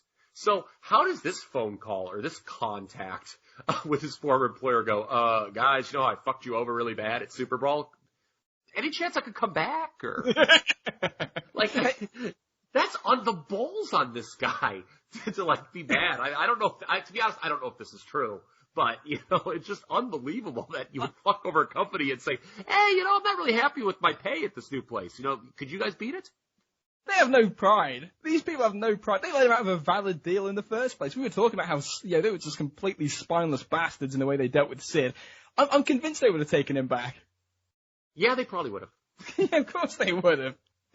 Oh, man. So, anyway, the way that this all actually plays out on screen, we have Sergeant Slaughter's gang, his core of destruction, out for a promo with Mean Gene. And Sid comes in, and this is his first appearance on television. They give him a salute, but he tells them that he's not part of their core and that justice will be served at SummerSlam, which is pretty much the line that gets repeated ad nauseum for the rest of the month.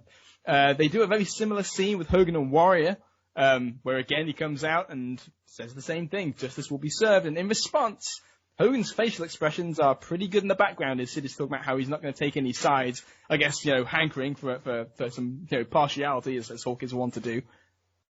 Yeah, so Sid, you mentioned it. Sid's appearance on the Slaughter Gang promo was the official announcement of him being the special guest referee, not just his first TV appearance in front of a live crowd. He had done those run-ins in dark matches we talked about in part 2 where various heels would say, who wants a piece of me? And Sid comes running out. Apparently one of those is actually available on tape. He did it to Ted DiBiase. WWF, or WWE, pardon me, had that, unreleased DVD, 86 to 95. Do you remember this? I do. A couple years ago. Yeah, and apparently Sid beating up Ted DiBiase is on it. Huh. I didn't know that. Yeah, I forgotten either. That's something I got off history.wwe.com. So Sid, he shows up. You talk about Hogan's facials being good. Those are not to be confused with Justice's hypothetical volcanic facials. So we're clear on that.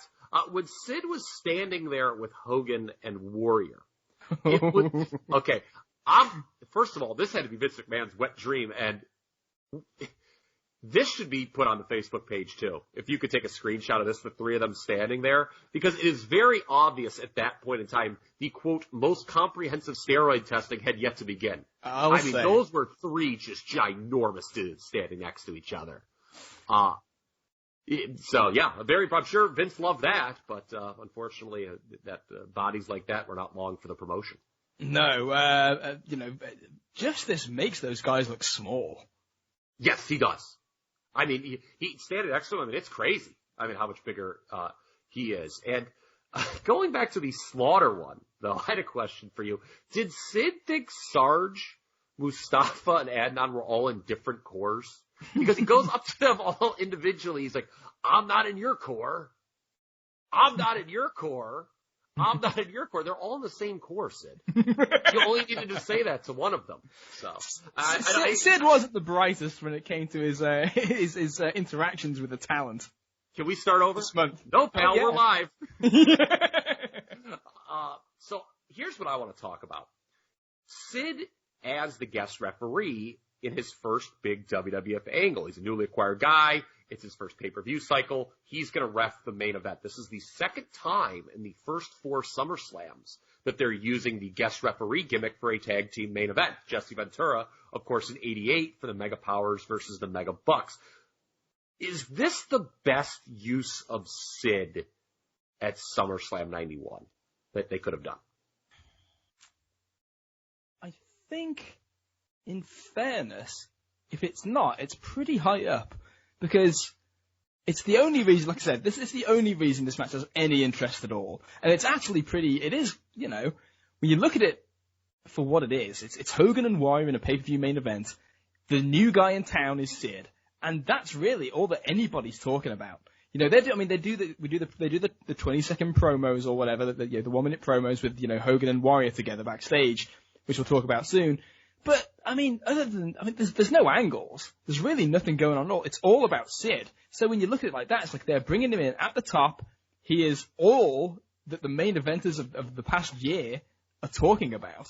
It spotlights him in a way without having to kind of expose him and kind of keeps an air of mystique around him. I don't mind this. I don't hate this, especially because, again, it's not like the Slaughter thing setting the world on fire. It's not like he's getting in the way of a hot angle. Like, he is the angle. Yes, I completely agree. And for what they were going for, which was basically to get Sid as the number 2 babyface in the company, because they're about to lose the existing number 2 babyface in the company, I don't think you could have done that better than what they did here. And we'll get to how they did it. But, what are the alternatives is something you have to consider too. If you're going to criticize, does he wrestle a match? If you're bringing him in as a babyface, squashing, I don't know.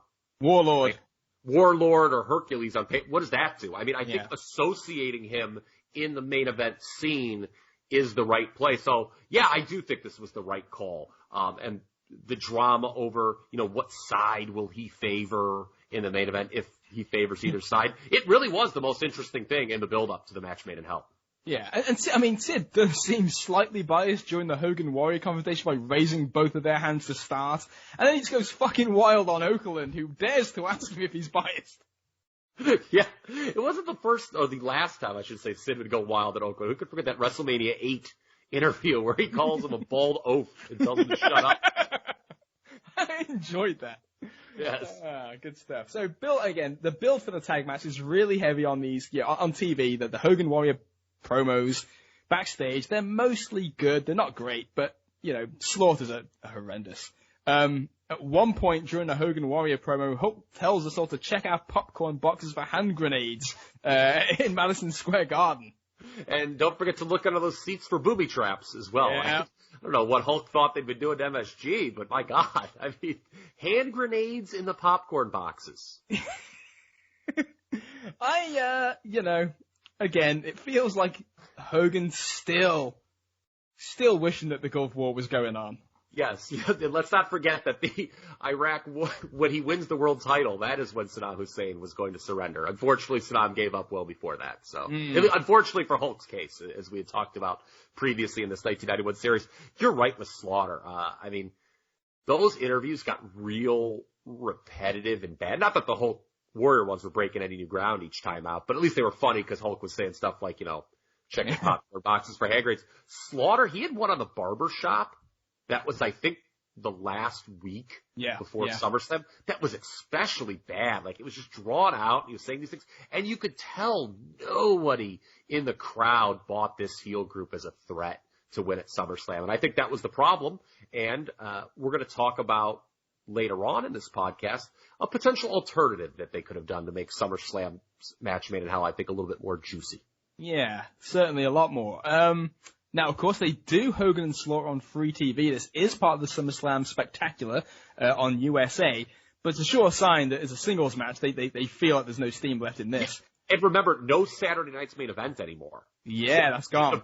The previous 2 years, they had always done a big Saturday night's main event in the summer that kind of served as the big setup for SummerSlam. Like Hogan made his return the previous year and was, got into it with Earthquake. And then 2 years prior was the big thing with Hogan and Zeus, with Zeus selling the chair. So this SummerSlam Spectacular kind of takes the place of Saturday night's main event, albeit on USA.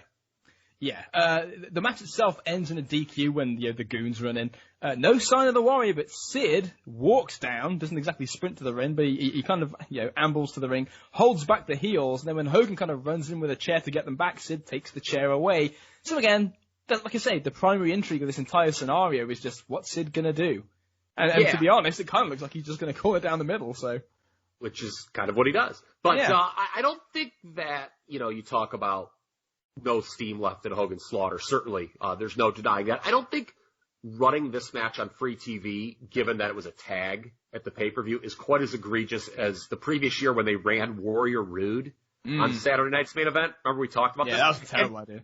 And Warrior wins, and then they do a cage match at pay-per-view, and that was real bad. And we've talked about it. I'm with you 110% that Sid's involvement here, without it, this Match Made in Hell situation just had no intrigue whatsoever. You knew who was going over, like I said, even with the 2-on-3 format. And that speculation on who Sid, quote unquote, will favor went all the way to the pay-per-view. They did an angle on the show where they showed him backstage, like laughing with Slaughter. And they're like, what's this? And Sid's like, that was taken out of context or something like that. I think he blames the media. Yeah, I was going to say, this is typical WWF kind of, they're projecting their real-life frustrations on the coverage of the media. Meltzer says, I expect Slaughter to turn face at SummerSlam since they just came out with a new Slaughter t-shirt, and they rarely market heel gimmicks, and his heel character is the last one people would buy t-shirts of. I agree with that, but guess what? I looked in the WWF magazine, and his shirt was in the catalog that was always in the middle of those magazines, and it looked to be pre-face turn, like he had a scowl on his face. Now, I think it was the same shirt that they sold once he did turn babyface. And keep in mind, those magazines came out it wasn't in real time. Like, you'd get the magazine, and like SummerSlam, it had the SummerSlam results, but SummerSlam was like 2 months old at that point. So, I don't know. It was just interesting that Slaughter was very much scowling as he was modeling his t-shirt, which leads you to believe that he took the photo as a heel, but he does, of course, turn babyface, not at SummerSlam, but in the fall. And I read that from Meltzer. My God, I thought that face turn was way too quick to begin with. Oh, God. Like a couple weeks after SummerSlam. Doing it at SummerSlam would have been ridiculous, especially with all that was going on at the, behind the scenes. Now, I mean... Oh, and by the way, there were no airbrush Saddam Hussein flags to be found in that WWF catalog. It's about leaving money on the table. Vince is slipping, clearly. We'll talk about the slower face turn coming from part 4, but needless to say, ill-conceived. And when you really think about it, kind of speaks to how little they think of the audience. Yes. And it also speaks to how little the angle got over. Yeah. Really. Because if the angle had gotten over anywhere near what they had hoped, that's kind of like an unforgivable heel turn, right? But what happens is, spoiler alert, he turns babyface and no one really cares. Still. Yeah, so I mean, it's just if it was truly like this thing that people care, like, oh my God, Sarge, he really is he's back. He really does love this country after all. Then there would have been this level of emotion and caring, and it just wasn't there. It just speaks to how shitty this heel character was and how ill-conceived it was. Where's Volkov, With his shadow boxing. That's what it was missing. Now, obviously, we've been hitting the Sergeant Slaughter stuff and the build to SummerSlam pretty hard here, but there is kind of an elephant in the room that we need to talk about, need to address, an appropriate sidebar here, because at the end of July, the Ultimate Warrior no-shows, the episode of Superstars on the 29th, the challenge tapings on the 30th, and a couple of the house shows before returning on August the 3rd. Warrior is on the tapings that will air post-SummerSlam, however. About that. Yeah. And then let's talk about what led to these no-shows. Yes. So on previous podcasts, we've detailed that Warrior and Taker had become the hottest feud in the company over the course of the summer and the biggest draw over the Hogan feud with Slaughter. Tensions are brewing and things are kind of coming to a head. Obviously, Warrior's been kind of de-emphasized since Hogan has gone to taking the crown again. There was an incident that took place, and this is courtesy of, I think it was David Bixenspan who did a big write-up on this. Warrior was alleged to have rudely snubbed a boy who asked for an autograph. The child turned out to be the son of the general manager of a TV station with whom the WWF did business. Vince McMahon explained the circumstances. So these are quotes from the 1999 deposition that was done in the lawsuit with Warrior and Vince. The TV manager had been embarrassed in front of his son, said Vince, and Mr. Hellwig agreed to, at the very least, do a videotaped "I'm sorry," type situation, which he objected to, obviously. So the Warrior's reputation sticking right alongside his SummerSlam tag partner, I see. Yeah. And that goes to, something we had discussed in the past, like, okay, if they had stuck with Warrior as the champion a little bit longer, would that have been better for the company? Because, Hogan gets hit hard. He's very much, the public face of the WWF. But if you had the Warrior still as the champion and you had still pushed him out there more as an equal to Hogan or even a superior to Hogan, well, I don't know. Maybe there's some benefit to that, but no, not really. Yeah, there may be problems. Because the Warrior, they got issues with him too, as we're going to get to. Now, in a handwritten letter to Vince McMahon dated July 10th, 1991, obviously this is before the no-shows, Warrior let Vince have it, and he's firstly addressing the apology video, saying, to stand and make a videotaped apology for something I never did made me realize all we have is business. Warrior then goes on to write, in reaching this conclusion, I ask for these things. You say $500,000 for WrestleMania is unfair, then I say the last 5.5 years of not being compensated equally when I meant as much or more to the company was total bullshit and most definitely unfair. I have sacrificed more than $500,000, more than $1 million, even more in monies, this is his poor grammar, not mine, that should have been paid to me in receiving equal compensation as Hulk. Warrior wrote a list of demands to Vince in this letter from July 10th. Number 1, $550,000 release from the monies allotted me to purchase my home. This will suffice as my WrestleMania 7 payoff, but let it be noted it is not fair.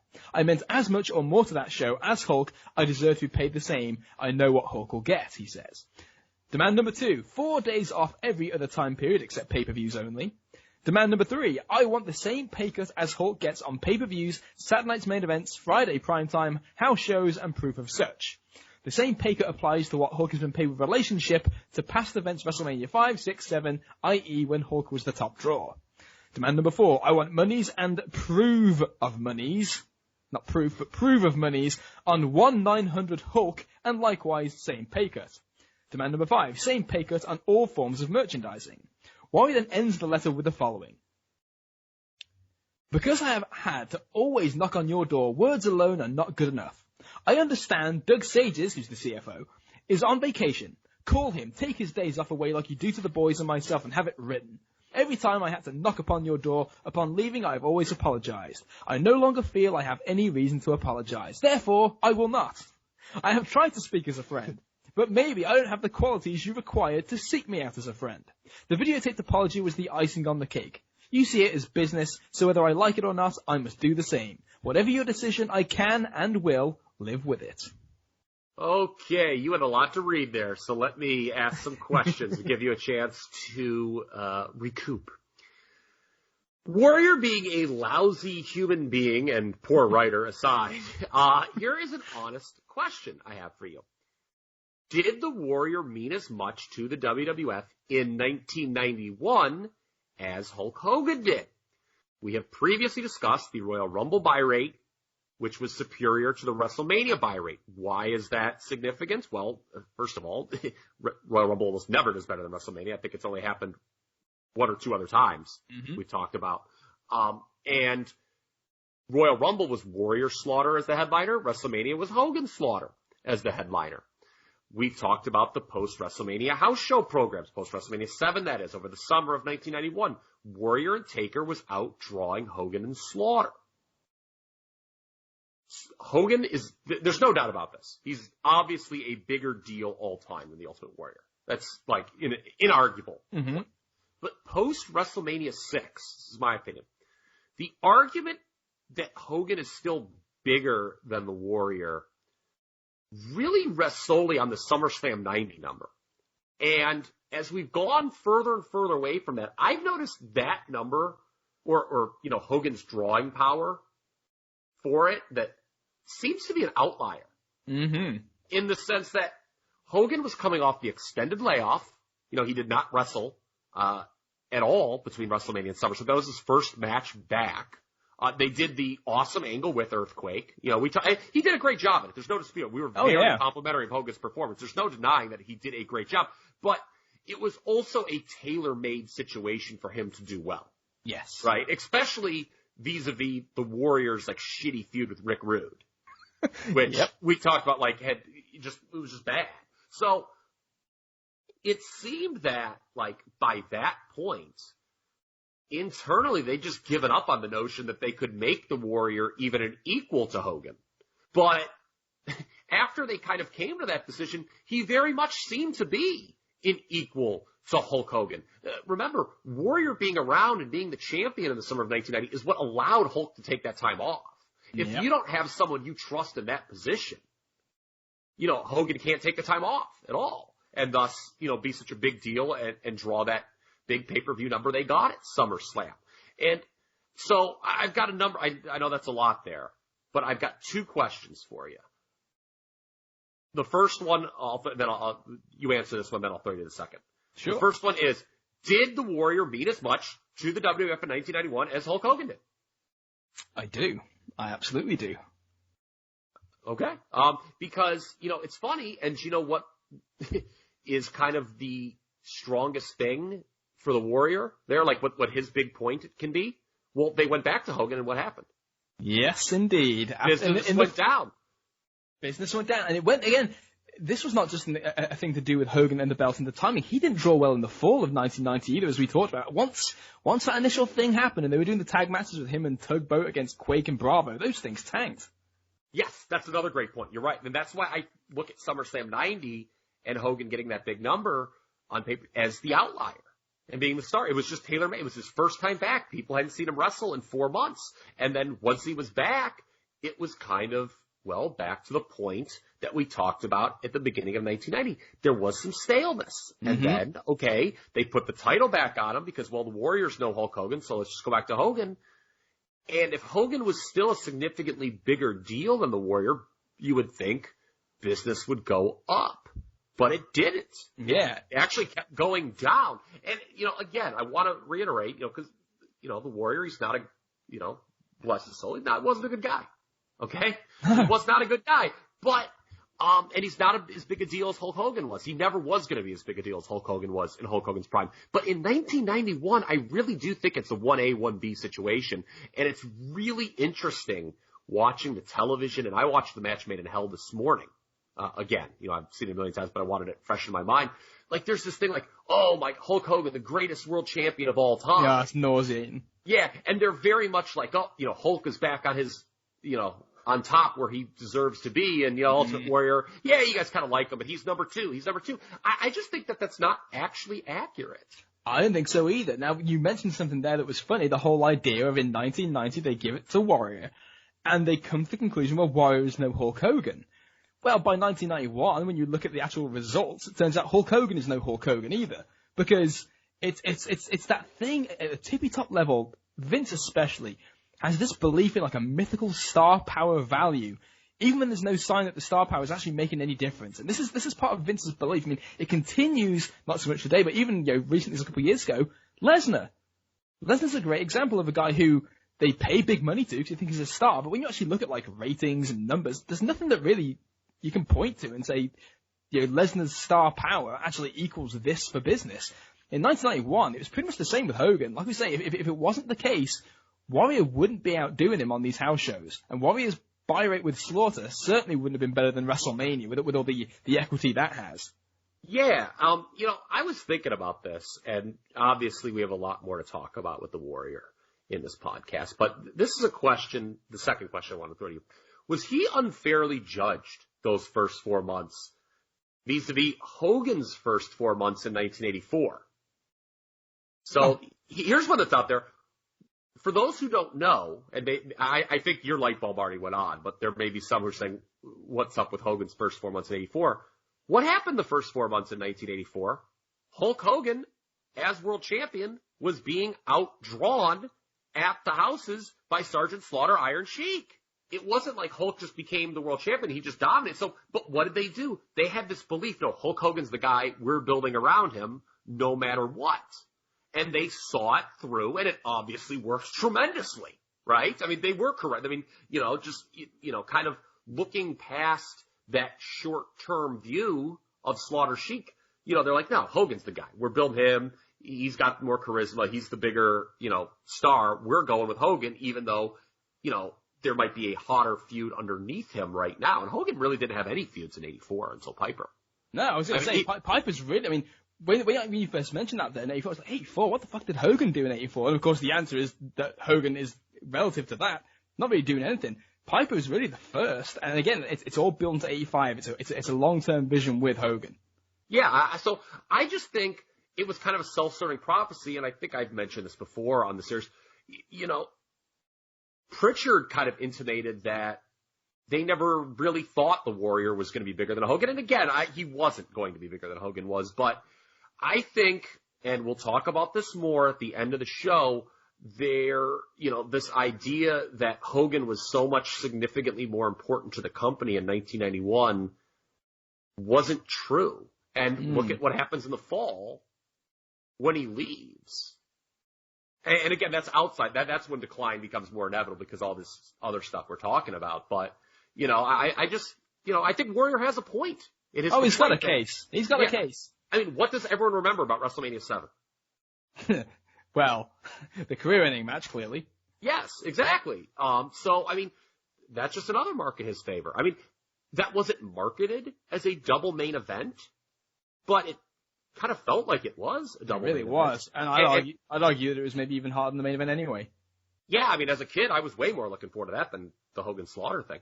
So, yeah, I think Warrior has a point here. But apparently Vince McMahon thinks the Warrior has a point too, Liam? Oh, indeed. So on July 13th, 3 days later, Vince sent a letter back to the Warrior, not only accepting all of his demands, but going overboard in smoothing everything to his liking. Vince wrote in the letter, You will be paid an aggregate amount of $550,000 for your participation in WrestleMania 7. With the exception of special events only, you will receive 4 days off every other time period. Your pay rate on house shows will increase to 4 to 5% of the net, effective immediately, with the understanding that no other WWF athlete will be paid at a higher rate. Likewise, no other WWF athlete will be paid at a higher pay rate than you on pay-per-view events. And the following is perhaps the most incredible thing ever written. Pen was put to paper to write these words. I regret the turmoil you've put yourself through and your agonizing over what you feel is fair compensation. And even though we have a difference of opinion over some of these matters, I am resolved to work with you in the same honest and equitable way that I always have. Furthermore, I would like to express to you my deepest appreciation and admiration for you as a performer, as a member of the WWF family, as a man, and as my friend. Awesome. Vincent Kennedy McMahon obviously has no soul. Quite clearly. Like, look, as we're going to come to find out, Vince is just lying here to get through SummerSlam. Yeah. But the fact that he can, I mean, you know, he's writing this, he's not saying it to Warrior's face, but the fact he was able to write this is very impressive. Because it takes some balls. Yes, or some bollocks. Yeah. Yes. I would say over there, if I may say that.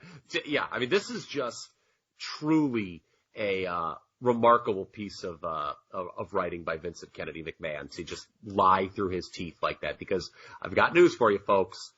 He didn't mean anything. He just wrote.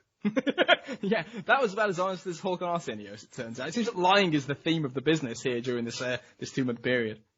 Yeah. So, you know, let's get back to the ring, though, shall we? So we've got this sidebar. It all kind of works out, like you mentioned. He only missed a couple days. Vince smooths everything over.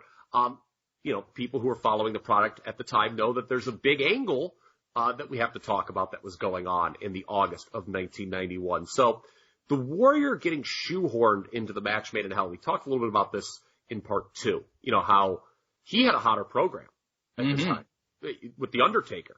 But, you know, he's getting moved off that into Hogan's deal with Slaughter. And it's the hottest program in the company, and it's about to get heated up even further. Indeed. Now, on TV, and we'll come to that, but Jake, who was apparently not done with the kind of earthquake, natural disasters, Andre the Giant feud they kind of teased previously, they take a bunch of stuff with him, obviously teaching the Warrior not to fear death, burying him alive in the cemetery, things like that. And we'll come to them in a second. Meltzer adds, you know, good wholesome family entertainment. My guess is it will end up with Roberts as a heel, says Dave. Yeah, Dave should have ended that sentence with "trust me." That's a missed opportunity. Yeah, we'll get to them. It's coming up very shortly, but there's some comments for these classics. Yes, and obviously, like you say, I mean, these were all pre-taped. These aired during the period where Warrior wasn't really around that much. And I guess they kind of got lucky in that sense. There really wasn't anything with Warrior in front of a live crowd after the promo with him and Hogan where Sid comes in. Everything was backstage, or it was this. Yes. Yeah, so it didn't affect it at all. They just could do this. It was weird how they kept referring to these, like, the day that these angles we're talking about were taking place, like, during the week. They're like, you know, Warrior and Jake will get together again on Thursday. They kept saying that. I'm like, what? On Thursday? But they're, like, airing it on, like, a Saturday. It was very weird that they were acknowledging that these were not taking place, like, live, I thought. I don't know if you caught that. I don't know. No, I missed that. Oh, yeah, for the third one, they 2 or 3 Oh, the third one for sure. Okay, they said it was like on Thursday. Thursday. Okay. Yeah, the last one I remember, because to me that one stuck out like a sore thumb, because they hit that one pretty hard, because obviously that's the climax of the angle. The end of Jake's involvement with the natural disasters comes when they try to squash Lucifer, the disasters. I think it's a typhoon, Jake Roberts match, but Andre, when they're trying to squash Lucifer, does the world's slowest run-in, and I use that term liberally, on crutches. Yeah, that match was on Primetime Wrestling for the record, and I am shocked that Typhoon got away with mocking Andre on crutches. You talk about that slow running, like Typhoon was kind of like doing this thing, like, oh, look at crippled Andre. I don't know, people, they can check out the video if they want to see it of this Primetime Wrestling match, but yeah, I'm surprised Andre didn't, like, you know, give a cheap shot with the crutch or something. The Warrior Roberts angle does begin, and actually begins with Jake on the funeral parlor, offering to show Warrior the dark side to help him against the Undertaker, and Bear is pretty fucking hokey here with the whole, you wouldn't do that, would you? And just classic Paul Bearer. First, obviously, he goes in the coffin, and Jake closes the lid. Second, he's buried alive. This being the Warrior, not Paul The Bearer. Warrior. I'm assuming most people have seen these angles. They're obviously pretty famous. A wrestle crap induction, in fact. Let's just focus on the first two. What did we think of this angle? It's fucking awful. But I am amused because it's just like, the whole way through, it's like, look at Jake playing this fucking idiot. You know where it's going. And it's just so funny that he just completely, why he just willingly goes along with all of this, only for Jake to just completely fuck him in the end. It's hilarious. Yeah, obviously, it's one thing when you know where the angle is going, but did it feel a little too obvious that this was a heel turn and Warriors came across as stupid? I like to say yes, but to me that's kind of a bit. I'm looking at it with a retrospective take. I didn't see this in real time, so I see it that way. I'm not sure how. I mean, hey, ask you, what did you think when you saw it playing out? I was just kind of confused in real time when I was watching this. I was like, is Jake being a dick? What's going on? I probably didn't use those terms at the time, but I was like, he's kind of being mean to the Warrior. I don't get this. What is the dark side? What value is this to the Warrior? His feud with the Undertaker? So, I mean, obviously, when the angle does climax and Undertaker walks out, it's a ruse.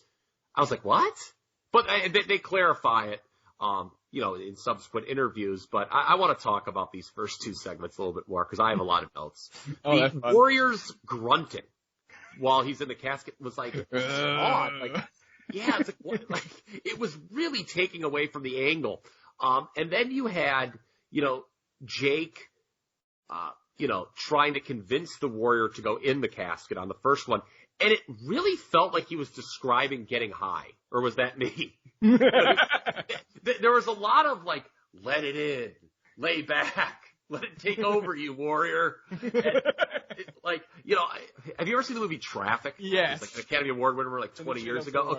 Okay, yeah. So it felt like when Topher Grace is teaching Julia Stiles about freebasing. They're sitting there just lay back and let it take over, man. I was like, what is this? But my favorite quotes, and I guess you had it marked down too, was Jake's if you don't want to fight this man, I got better things to do. Which, at that point, I'm just hearing from Beyond the Mat, 2 at a time with toys. 2 at a time and I'll just watch. That's incredible. I did not even think of that. That's good stuff. That was the first thing I thought. Oh, man. But, the second one is even cheesier. You got that music in the graveyard when they're walking around. Warrior keeps calling Jake Snake Man, which is odd. And he does it the third one, too. Are you sure, Snake Man? I don't know, Snake Man. It was just bizarre. And, when Warrior comes back in 92, there's obviously the horrible Papa Shango feud. And Warrior, we know, had a lot of input on that, right? And this just feels like something that he would have had a lot of input on. You figure Jake would have too, and I mean, Jake does a good job with his parts, but it's pretty hokey stuff. Yeah. And, I mean, you watch it, it's just kind of just poorly acted. It's when WWF tries getting outside of its boundaries, it never does well. Yeah, this is the kind of thing you can kind of see them doing, well, frankly, today. But yes.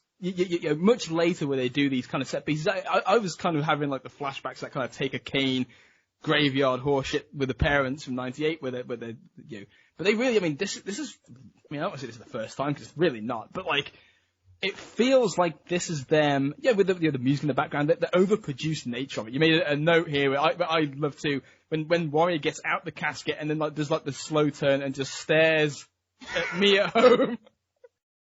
Yeah, I guess he's supposed to be mimicking the Undertaker, but it just looks really cheesy. You don't think that. You're oh my god, why would they show this? Yeah, it's not good.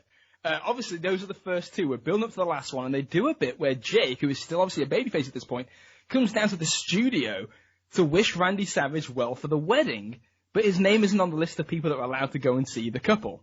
Which Now, was this was on Primetime Wrestling, was this the Randy Savage bachelor party episode? Because I only saw that clip. Yeah, it was the bachelor party. And it felt like out of place. I was like, well, I did not remember seeing this at all. And, I wonder, by this point, Vince has, I'm sure, already made his decision what he's doing with the Warrior. Are they already setting up an audible, like, with Jake and to have a reason to be kind of angry with Randy Savage? I have a theory on this, and I think we'll get to it shortly. Okay. I think this is placed with a good bit of foresight. Okay.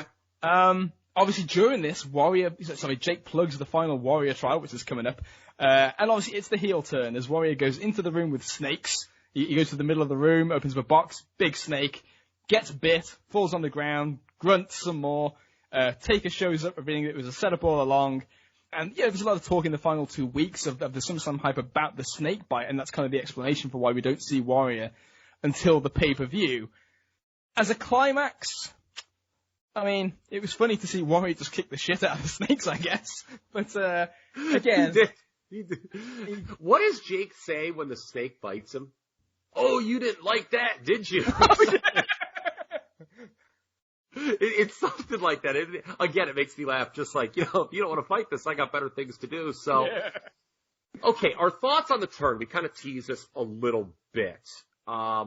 Was it obvious that Jake was going heel? I don't really know if it was obvious. It was just sort of a confusing thing. And so Warrior gets bit in this bizarre, he just walks into a dark room. Jake turns the lights on. There's just snakes all around. Warrior kicks the shit out of the one. And this cobra bites him out of a bite. That is the cheesiest shot ever. Oh, when he opens the box. Snake. Yes. He's like, yes, fresh meat. And he just bites. And Warrior goes into this ridiculous oversell of the snake bite. And real shades of Where to Stephanie years later, I was expecting to say that to the Warrior. Yes, where to Hellward. Yes. That's exactly the way it's done, with the cut from the camera. But Warrior crashes through the door of this room outside, and he's asking Jake for help. Jake's ranting at him, and then you see this boot step up, and it's the Undertaker, and Undertaker and Jake Roberts have been in cahoots apparently this entire time. This was a way to get at the Ultimate Warrior and continue the Undertaker Ultimate Warrior feud, which was already hot. Did this do an effective job of heating that angle up? I mean, you've got now Jake Roberts as a part of it. I feel like it was a good move. It felt like the focus on, Warrior Taker focus on television seemed to kind of be settling down a little bit. So it did feel like it reheated it a good bit. I didn't really appreciate the Rock forklift cam-esque moment when we see through the Warrior's eyes as Jake stands with Taker looking down on us. That was another one of those weird WWF cuts that they like to do. And again, kind of a bit of an anomaly as well, in the sense that it's a turn not in front of a crowd and not with the announcers to sell it as it's going on. So I can understand that kind of confusion about what the hell is going on? What is this? That's a really good point about it not taking place in front of the live crowd with the announcers selling it. Can we think of another major heel turn, or babyface turn even for that matter, that they had done previous to this in a pre-taped setting? The one I could think of was one of your favorites, the old Ken Patera. Yeah. and that didn't get over, did it? No, it did not. But even that, that wasn't really a turn, that was a reintroduction. Yeah, it was, and they were selling it very much with Bobby Heenan, he'd comment on them afterwards. And it was very clearly designed. I mean, I guess the Undertaker walking out is the hammer over the head. Hey, Jake Roberts is a heel now. But it is interesting that, they didn't do this very often. I could compare it to, as I'm thinking, even in, future times, is the infamous Randy Orton burning the shack down. Oh, Jesus. With Bray Wyatt, remember? And that was kind of confusing, if he was, okay, was this a heel move, or is this a baby face move that he's doing? Remember? I think that's actually kind of a fair comparison. Yeah, because he was kind of tagged with Bray for so long, and then all of a sudden he burns his house down. It's well, that doesn't really seem all that endearing. Yeah, and keep in mind, that was a babyface move. So that was even maybe more confusing and way shittier, too, than this. Now, they do a TV taping on August 19th, which is supposed to air after SummerSlam, where Gene Okerlund does an interview with Jake Roberts where he apologizes for what happened with the Warrior, and he asks for everyone to forgive him. The fans do apparently forgive him. And then Jake turns heel on Gene and kind of rips him up a bit and leaves laughing as a prick. This one doesn't air. Okay, thank you, because I did not see it. And I was rewinding the damn collection of clips we had. I was like, did I miss this? What is going on? There was a lot of other Jake interviews there where he was, cutting promos on the Warrior with the Snake. And yeah, I guess I kind of assumed after a while that this was something that they just scratched because of what we're about to get to, and that this taping, was post SummerSlam stuff. But regardless, I think we would agree that this is the start of the best run of Jake's career. Absolutely. And him being a heel was long overdue, and people could check out our 1990 discussion the summer when back then we were talking about, maybe Jake should go heel at this point. Mm-hmm. He had been politicking for it all year, and he finally gets his chance. He hit it out of the park. Yes, he does. He absolutely does. Okay, we've gone through this angle here. We've gone through the build-up to the match made in hell, previous. To me, there is a pretty obvious alternate main event for SummerSlam 91 here. Is there not? Yes, there is. And that would be Hogan and Warrior against Slaughter, Jake, and Undertaker. If you want to do 2-on-3. Now, ideally, it would be Hogan and Warrior against Jake and Undertaker, and you just get rid of this Slaughter altogether. You could just kill that off the house show. But, Slaughter could still be there to take the fall because you're not going to beat Jake right after the heel turn, and you're certainly not going to pin the Undertaker, and the babyfaces aren't going to lose. They just didn't do that in 1991. The logistics of that main event, I think you could do the Jake angle earlier in the summer. And he and Undertaker are the only ones evil enough to team up with Sarge. Yeah. I think that works. And again, Sarge takes the fall. You can tease Hogan and Undertaker, which was probably at this point already on the books for Survivor Series because they planned out so far in advance. So, you talk about intrigue. I mean, that hypothetical blows what they did out of the water, in my opinion. And I know a lot of people, that's not a unique take just to me. I know that there's other people in the past who have always said, man, this Iron Man and Mustafa had no business in a pay-per-view main event. Why not go with Jake Undertaker in their place? It's completely logical. Get some interesting heels in the mix with Hogan, who sorely needed, in terms of just, something fresh. What would you do with Sid in that situation? You could do something at the end of the match where Warrior disappears with Jake and Undertaker. Mm-hmm. And Hogan still gets his pin on Slaughter, and he still does the post-match with Sid. Like, it would be the same exact thing. I think you just have a more intriguing main event. Because, the actual match made in hell, let's just get this out of the way, it ends exactly as you expected. Hogan pinning Slaughter after he throws powder in his face, real babyface move there. And there is just no heat for that match at all. I don't know if you watched it again. Okay. I mean, there's just, the crowd's just not reacting. Like Hulk a couple times is on the ring apron trying to do, some of the old tricks to get the crowd going. They're just not buying it, man.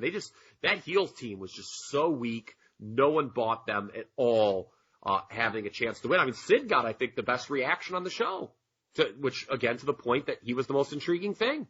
Yeah, I mean, it is no exaggeration to say that the opening match on the show seems more heated than the main event.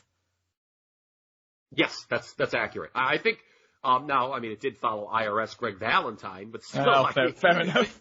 Yeah, main events should be able to pick it up after that. I mean, it's called a cool down match for a reason. It's so the crowd can get back up for the main event. They didn't in that regard. So Hogan and Sid pose at the end of the match made in hell. We need to talk about this. Yes, we do. Because Sid's ridiculous coming back to the ring, like, who, me? You want me to pose with you? It's just so silly. Like, Hulk's like motion to the back. Hogan's the only one in the ring because Warrior's chased off Adman and Mustafa. Sid's gone. And like Sid peeks his face out the curtain. And I had visions. Didn't Hogan do that same thing Yeah. when Savage called him out? Okay. So that's like Vince must have loved that move when Hogan did that, or Hogan told Sid to do it. It was for SummerSlam 88, right? When Warrior's like, I've got the best partner, and like Hogan peeks out, and it's like, oh my god, it's Hulk, and he does this same silly who me routine. And you know, it's like, no asshole, he's talking to Rene Goulet at ringside. What do you think? Yeah, and he's just, I love him, God bless him. He's like so confused on his way back to the ring. He's like, does this guy want me to pose with him? He's just like looking at the crowd, just really overselling it. They pose, and you know, again, something we said earlier, didn't look like Sid was really, you know, off the gas at this point. Not taking those warnings that seriously. That does remind me, actually, talking about his ridiculousness. He did a promo with Gene right before SummerSlam when he walks out with the McMahon-endorsed babyface shit-eating grin. And I thought to myself, oh, it didn't take long. There it is. Big Sid, the killer, smiling like an asshole. Yeah, it's always smiling, you know, smiling Drew McIntyre, smiling Diesel. You know, if you win the world title as a babyface, pal, you're gonna smile now that you're the champion. That's right. Warrior obviously conspicuous by his absence, and in the match made in heaven, which goes on last, we get the wedding, and of course the aftermath, which we see on television later. But a bit of a, say ballsy move, but fans were leaving the building, apparently, as this was taking place. Yeah, ending a pay-per-view with a wedding is certainly a choice. I mean, like, I don't know, like, I probably would have left. I'm thinking, like, if I'm there, I'm like, okay. I mean, because the thing is, in 1991 WWF, was it enough of like an angle alert to get you, like, if there's, like, weddings now are big TV ratings draws, right? You put them on TV and they always do well in the ratings because the audience is trained to think something has happened. In 1991, was that the case? Even if it wasn't, again, just from the initial fallout when Vince is like, that's the thing that Vince is pretty much pushing, isn't it? It's an angle alert. It's like, is anyone going to run in? Is anything going to happen in this wedding? It's like, I don't know if people really would have been conscious enough to have thought that way at the time. I don't know. That's a tricky one. I'm trying to place my kiddie mind back on in terms of, like, did I think that way? I probably didn't. Yeah, well, there had only been one other TV wedding to this point for WWF, and that was the Hillbillies on Saturday Night Live. Uncle Elmer, and that was interrupted by Piper, obviously. But, you know, I mean, is somebody, like, objecting enough to get you? Apparently no. I mean, you know, Meltzer, I know, has said that there were some women in the crowd who really loved it. You know, and they of course, I loved actually going back to what the proposal angle. They showed, like, every couple possible in the crowd afterwards. So yeah, it was a weird way to end the pay-per-view proper, but the aftermath, and this was not shown until syndicated television over the weekend, obviously, is the big angle where Jake Roberts and The Undertaker crash the reception and beat the hell out of Randy Savage, and Sid makes the save. Yes. Now, and Sid comes in with his chair and he's kind of jabbing them away. This is actually a pretty damn good angle. Yes. Like, and kind of feels out of nowhere, if not for that thing that we talked about, where Jake wasn't invited to the bachelor party, wasn't able to pass his regards, and so it seems that the malice is there, and I think this plays out real well. It does, and I want to actually table the discussion on this because there's an elephant in the room that we've got to get out of the way. Yes. But I will tell one story before we get to the proverbial elephant in the room. So, it was great. I'm sitting at home, not the current house we live in, but this was not long after we'd been married, Cammie and I. And I'm sitting upstairs, and I'm doing work. And Cammie walks upstairs, she goes, what the hell is this? Somebody sent us this as a wedding gift. And it's this, like, wooden box, and when you twisted it, a snake popped out of it. Oh, it's tremendous. And I go, was it labeled? And she's like, I don't know. Let me check. I'm like, I guarantee you Chad said that. And it was, yes. So I received after my wedding a wooden box where a snake popped out. Yes. That was, but it was funny. Like Cammy killed the angle because obviously it meant nothing to her. You know, like something like Chad obviously wanted me to open it and laugh about it, but like she's just like, what is this stupid snake in a box? Like, what is? So she just like killed the angle. So yeah, before. I'm gonna steal that. Just so you know, if friends getting married, I'm stealing that. That's yeah, great. I'm sure. No, Chad, I'm sure it was a real cheap gift too. So just kidding, Chad, if you're listening. Oh man. So yeah, obviously we have to take the detour. The elephant in the room, of course, is the fact that charging into the sunset is the Ultimate Warrior with a steel chair. Yes. So I need to ask you a question, Liam. Mm-hmm. The Ultimate Warrior, you said, conspicuous by his absence in the post-match pose down with Hogan and Sid. Whatever happened to the Ultimate Warrior? Did he ever catch Colonel Mustafa and General Adnan? Well, apparently not, because as soon as he returned through the curtain, presumably still running with a steel chair in his hands, he was met with a letter. He was met with an envelope, and the contents of which read as follows. As you know, on September 23rd, 1987, you signed a booking contract with Titan Sports. At the time you signed the contract, you were a relatively obscure wrestler with an enthusiastic professed desire to succeed. I, therefore, invested a substantial amount of time, money, and a sincere energy to develop your talents and person as a worldwide WWF superstar wrestler, such that you have been able to be successful and achieve stardom status throughout the world. Unfortunately, it now appears the fame that you have obtained through the efforts of Titan have gone to your head. Frankly, you have become impossible to work with and have completely forgotten your obligations to Titan and WWF fans, both ethically, professionally, and contractually, says Vince. Vince says that at the time of writing, Warrior has been paid over $1.3 million in the past 12 months and doesn't understand why Warrior is upset with that. Your principal complaint, continues Vince, apparently is that you are not being compensated at the same rate as Hulk Hogan, although Hulk is a living legend, is still much better known to the public, has wrestled longer, is the WWF champion, is in much greater demand for personal appearances, is a bigger star and draw at WWF events, is more dependable, and is far more revered and respected by WWF fans and by the public at large. Well, I guess that's Vince's answer to the question of whether Warrior meant the same as Hulk Hogan in 1991. He apparently has a much different take than our synopsis. A resounding no. You have become a legend in your own mind, says Vince. You are certainly not entitled to vent your feelings by breaching and threatening to breach your contract. Heyo! Yeah, that's a classic for you. The term cited as being breached with a no-show dates without a legitimate cause, that we mentioned before, not cooperating with the event booking department, threats to stay at home from advertised dates, and his treatment of the fans, probably alluding to the situation we talked about with that general manager's son. Vince then explains his perspective in the letter. Had I not agreed to your terms, then Titan would have lost its public credibility and goodwill, and have been gravely harmed with cable companies and WWF fans who paid pay-per-view fees for SummerSlam. He then says that the July modifications to his deal in the July 13th letter won't be considered valid or binding because they were agreed to under duress.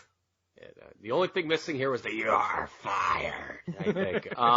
And yeah, this goes back to Vince's just incredible stuff that he wrote in the previous letter we talked about. That's why we were laughing about how awesome it was, because it was all lies when he acquiesced to Warrior's demands, or at least pretended to acquiesce, just because, at that time, changing pay-per-view main events was a big no-no, and he knew he had to get Warrior to the ring, and obviously knew, what he was going to do afterwards. As a matter of fact, I believe it was on that Hit Job DVD that WWE did. Yes. In the early 2000s, when I believe the quote Vince says, "I couldn't wait to fire him." and we would also be remiss if we did not talk about what Hulk Hogan claims. I was just about to talk about that. Okay, go ahead. Oh, Hogan. As apparently Vince relays the story about how, he's not cooperating. Hogan alleges that he was considering taking him into a room and stretching the Ultimate Warrior. With the Sheik. With the Sheik, oh yeah.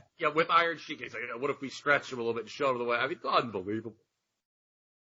I don't think Sheik could stretch, period. let alone stretch somebody else. Yeah, I don't think he could have touched his toes at that point. No, even with those boots. Yeah, no. There's nothing, by the way, speaking of where's the Your File, I was just waiting for a Jim screwed Jim at the end. Just because it's that type of one-sided. You have no obligation, to complain about the contract or breach it. However, I will. Yes, exactly. Yeah.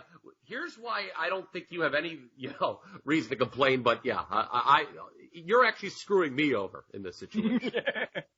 Now, the Observer reports this by saying that Warrior, Jim Hellwig, officially was put on a suspension of... Love the shoot names. There's nothing that makes me laugh that. better than when he just throws the shoot name in parentheses. I love that. I miss that.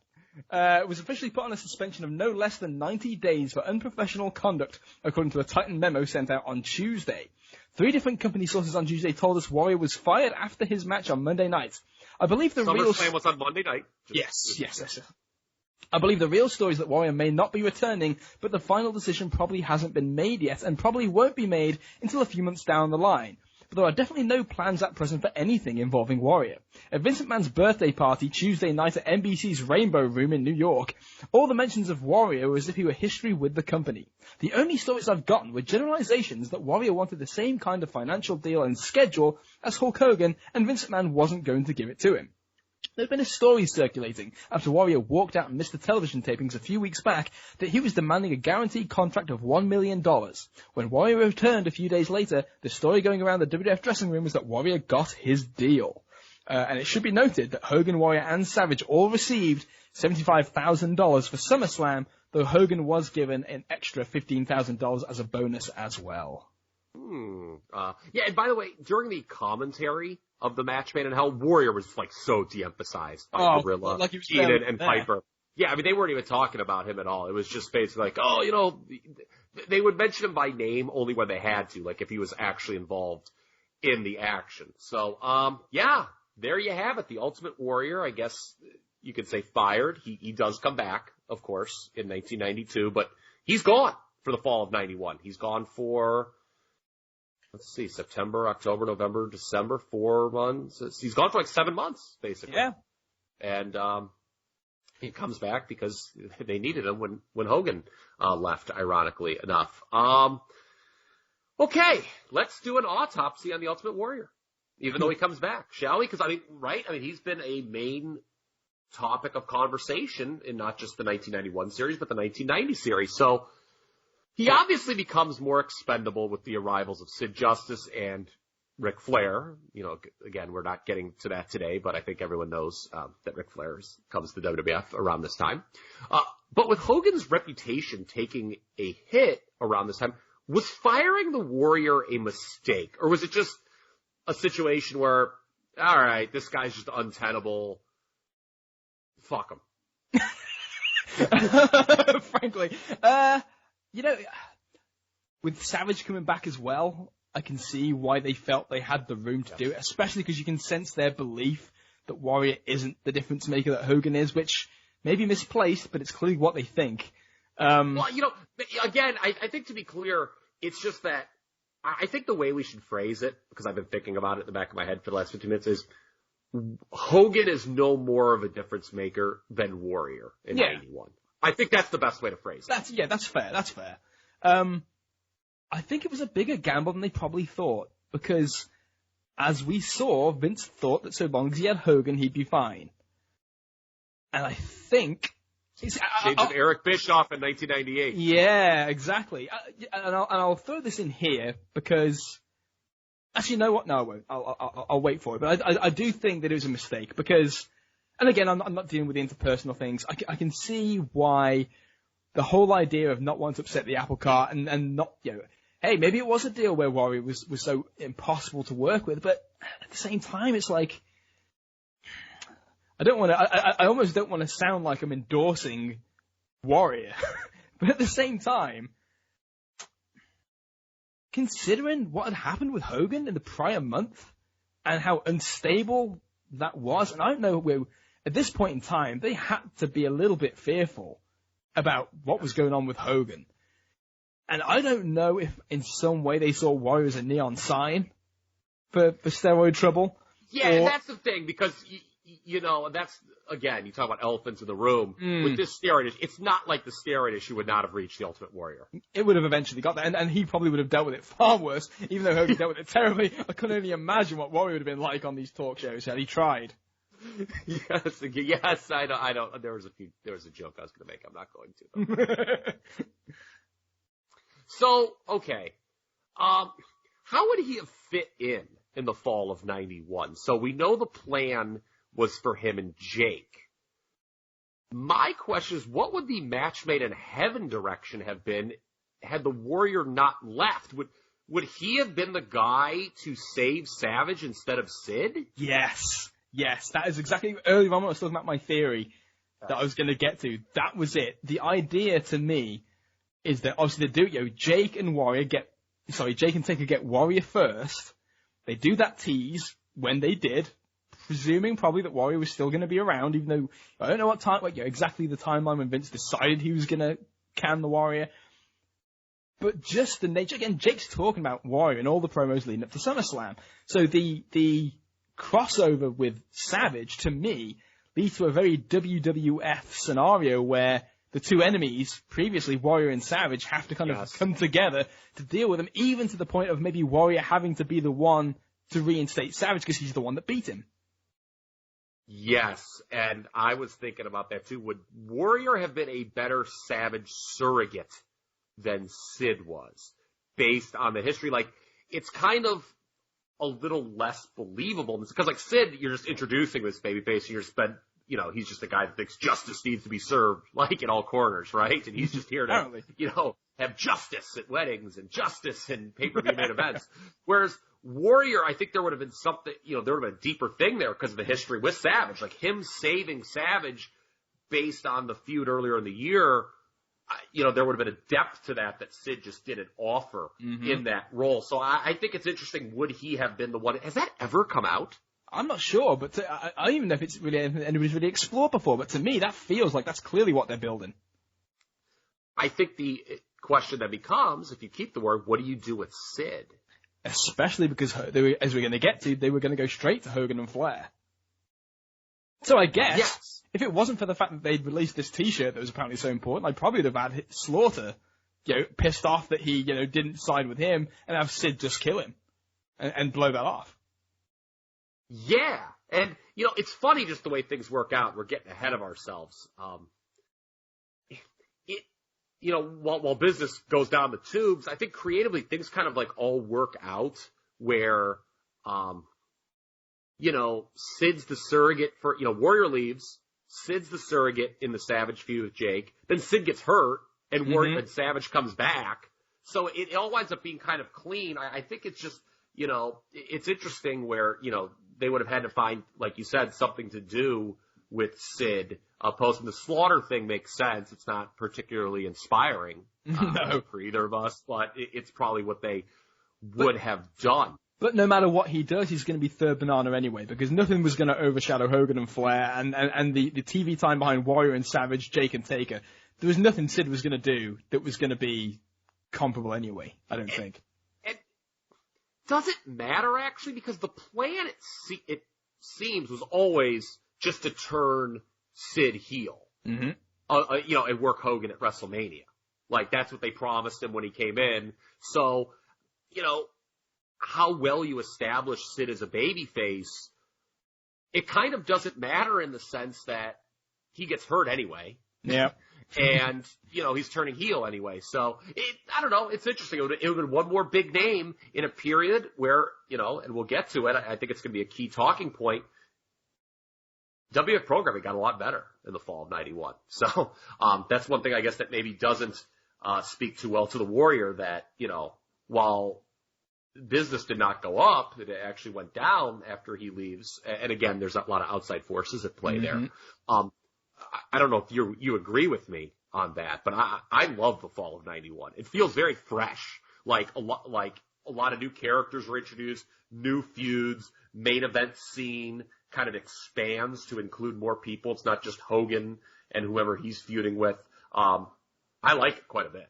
Yeah, and when you look at it from that perspective, as we will get to, it certainly shapes up for a very nice beginning of 1992 by having so many, a main event scene that feels like you've got actually, rather than just, your top guy and the opponent you've been building up, you've now got this kind of menagerie of guys who are like, you've got some guys who feel like long-term players at the top. Yeah, and I mean, Ric Flair falling into your lap, obviously. Again, that's something we're going to talk about in part 3B in great detail, is like the ice kick. I just think it was a case the Warrior was a problem backstage. Vince didn't like problems during this time period, and he became expendable. So Yes. Here's a couple big picture questions I've got for you. Was the WWF better, worse, or no different in 1991 versus if the Warrior had just been turned heel and fed to Hogan at WrestleMania 6? Man, that's so hard. It may be a wash in the sense that it is better than had Hogan just beaten the heel Warrior. Because Warrior, as we said at the time, Hogan was getting stale anyway. And Warrior was hot when they did it. It's worse. Yeah. It's worse in the sense that what they did positively, they've just undone. Like, any kind of good that you can say came from the Warrior and what was given to him in beating Hogan, even if it didn't pay dividends immediately, which it didn't, and we talked about, they're at the point now where they actually, they're running 2 house shows with 2 big main events that are doing fairly well, one better than the other, but now that's gone anyway. So at this point, with Warrior being gone, I think that they're better off in the sense that I do think Hogan feels fresher at this point than he would have done had he just steamrolled through Warrior and had gone to the next thing. Yeah, it's so interesting. And if you do that with Warrior, we talked about how there was no number 3 babyface at all in the company in 1990. I mean, if you turn Warrior heel and just beat him, like just do the old Hogan formula, Hulk must pose at the end, Hulk goes over, we're sticking with Hulk. You just have like no depth.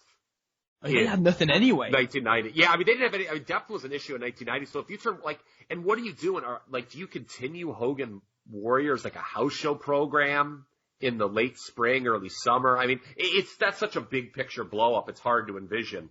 I kind of think it's like business wise, it wouldn't have been much of a, I don't know. I kind of think it was worse. I think you had to try somebody, and I know this 1A, 1B thing didn't really work, but I don't know if you could put that on Hogan and Warrior as much as, we've talked about this before. They just could never find 2 over enough heels concurrently, right? No. I mean, it was Hogan had Earthquake, Warrior was stuck with Rude. Then, Warrior got Savage, but Hogan got Slaughter. Then, Hogan kept going with Slaughter and Warrior got Undertaker. So they never had 2 hot heels, which is, I think, a big reason why it never worked, more so than kind of trying, the 1A, 1B babyface act. And to that point, and this is something that I would not have asked 20 years ago. But, we're, in this modern era where very few performers mean a lot to the bottom line if you put their name on the marquee, right? I mean, you talked about this thought that Brock Lesnar's this huge draw when really there's kind of no evidence of that post 2013 or something, right? So how many times post Austin Rock, because that's obviously the all-time great top 2 babyface scenario that absolutely in company history, has there been a stronger number 2 babyface than the Ultimate Warrior was in 1990-91? Yeah, Cena Batista is about the closest I could think of. That came to my head as well. Yeah, I think that's tough. That may be close. Okay, well, here's a thing, and sometimes you need context, okay? So, the Ultimate Warrior, this run, it was always kind of judged as a failure, right? Growing up, real time, you're on the internet discussion, 1990 wasn't very good. Why wasn't it good? Well, they tried Warriors Champion, it didn't work. So, he gets that reputation, but let's go back in time 20 years, okay, and look at the history of the WWF. Okay, the period between Hulk Hogan and Steve Austin is really not that big, right? It's like, not at all. It's like 5 years. Yeah. For just whatever. I mean, people can choose what they want, but, and so everybody that was tried on top in those 5 years in between, whether it was like Warrior or Bret Hart or Shawn Michaels or whoever, was kind of just viewed unfavorably. And it was very easy to do that because you were comparing them to Hulk Hogan and Steve Austin. Yep. Right? And they, like, none of those guys, and some of them have, more exploits than others, but they very clearly were not on the same level as Hulk Hogan or Steve Austin. So everyone was judged by that standard. Well, other than John Cena in the last 20 years, who didn't get to Hogan or Austin levels, in my opinion, no one has gotten to that level. So instead of how it was so easy to judge Warrior negatively because of like this 5-year period versus 2 boom periods, look at the last 20 years and how really only one guy has gotten to the tippy top level. All of a sudden, like for me, when I go back and look, I'm like, okay, Warrior, Bret, Shawn, whomever, they didn't draw as much as like the all-time greats or even going back pre-Hogan, like Backlund, San Martino, but at least they were like put in positions where like they had to draw. Yeah. Right? Like the promotion was actually, as opposed to now where the promotion isn't really built around a performer. It's built around the brand. So, yeah. So I just think that that's like the interesting thing with the Warrior is like his epitaph was like kind of written, at a time when if you weren't Hulk Hogan, Steve Austin, Bob Backlund, Bruno Sammartino, you sucked. But there haven't been many of those guys in the last 20 years, so retroactively you look back, I mean, my God, if Vince McMahon would murder Shane to have Ultimate Warrior be his second world champion right now, wouldn't he? If Hogan was the Raw champion, and Warrior was the SmackDown champion, if you walked into, Vince's office right now with the silly dinosaur bones and were like, hey, Vince, wouldn't it be cool if, like, Hogan was Raw champion and Warrior was SmackDown champion? You'd freaking have an orgasm. Oh, I'd right love in it. front of you. You'd be like, compared to what they trot out today. So, again, I don't want to, make it seem like the Ultimate Warrior's some great guy or some great performer, but I just think he was judged, kind of by the times and, now with, in the 21st century, he doesn't look as bad, I think, in retrospect. No, I agree with that. I think that it's tougher. When you really look at it, as we have done over the course of several podcasts here, talk about from the start of 1990 when the move was obviously made to get Warrior in this position as a headliner, trying to fill the shoes of Hogan. That is like when Austin gets injured and they stick Rock in that position, and Rock had a lot of momentum going in. When we make that comparison, Austin Rock is a more successful version of Hogan Warrior. Yes. And just when you hold those two up like that, Warrior looks like the weakling, and like you say, he gets eulogized as a failure. That was always the thing. Like even like you say, growing up becoming a wrestling fan, it just looks that way anyway. Just from the fact that they went back to Hogan the way they did, irrespective. And it's the reason why I wanted to do this series so bad, is the fact that Warrior didn't actually really fail that badly. He failed during a period of time when he really wasn't ever going to succeed. But when it came to, the fall of 1990, moving into the spring and the feud with Taker, written as a failure seems pretty harsh compared to the fact that Hogan, who had, and it's very easy once you've had that big success to fail and for people to kind of regard you the way you once were. I'd say, Warrior in 91, stronger than Bret, stronger than Shawn. Yes. Because business falls way off. Exactly. After this, we'll talk about that when we get to the SummerSlam number, how it was kind of like the last reasonable number that they did for a long time. But, yeah, I just think that it's a really interesting thing to look where things, as I've gotten older, Liam, in my wrestling fandom, I look at things in less black and white terms, where I'm like, this is, like, fucking great. That fucking sucked. Like, I'm not as much like that anymore, where it's kind of like, I'm like, yeah, okay, obviously there are things that are just absolutely tremendous and you should gush over, and there are things that absolutely suck ass and you should rip. But a lot of times, things that you remember as being great sometimes maybe have some holes. So things that aren't remembered as fondly sometimes, were maybe a little bit, were critiqued a little too harshly. And, again, he was never going to be as big as Hogan. It's ridiculous to think that that could have happened. But he could have been booked better during this time period, and I think he meant just as much as Hogan did in 1991. So, back to your original question. At the start of 1990, when we did this podcast series, necessary sacrifice. Yes, Hogan was getting stale in the beginning of 90. Beginning of the end, it was, but it didn't have to be.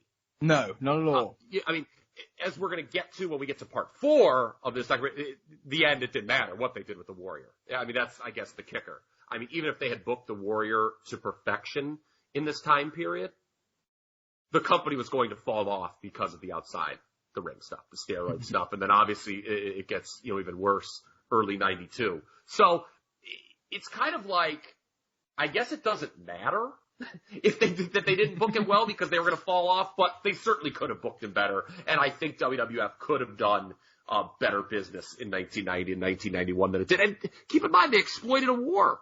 Yeah. That wasn't, that's not on the Warrior.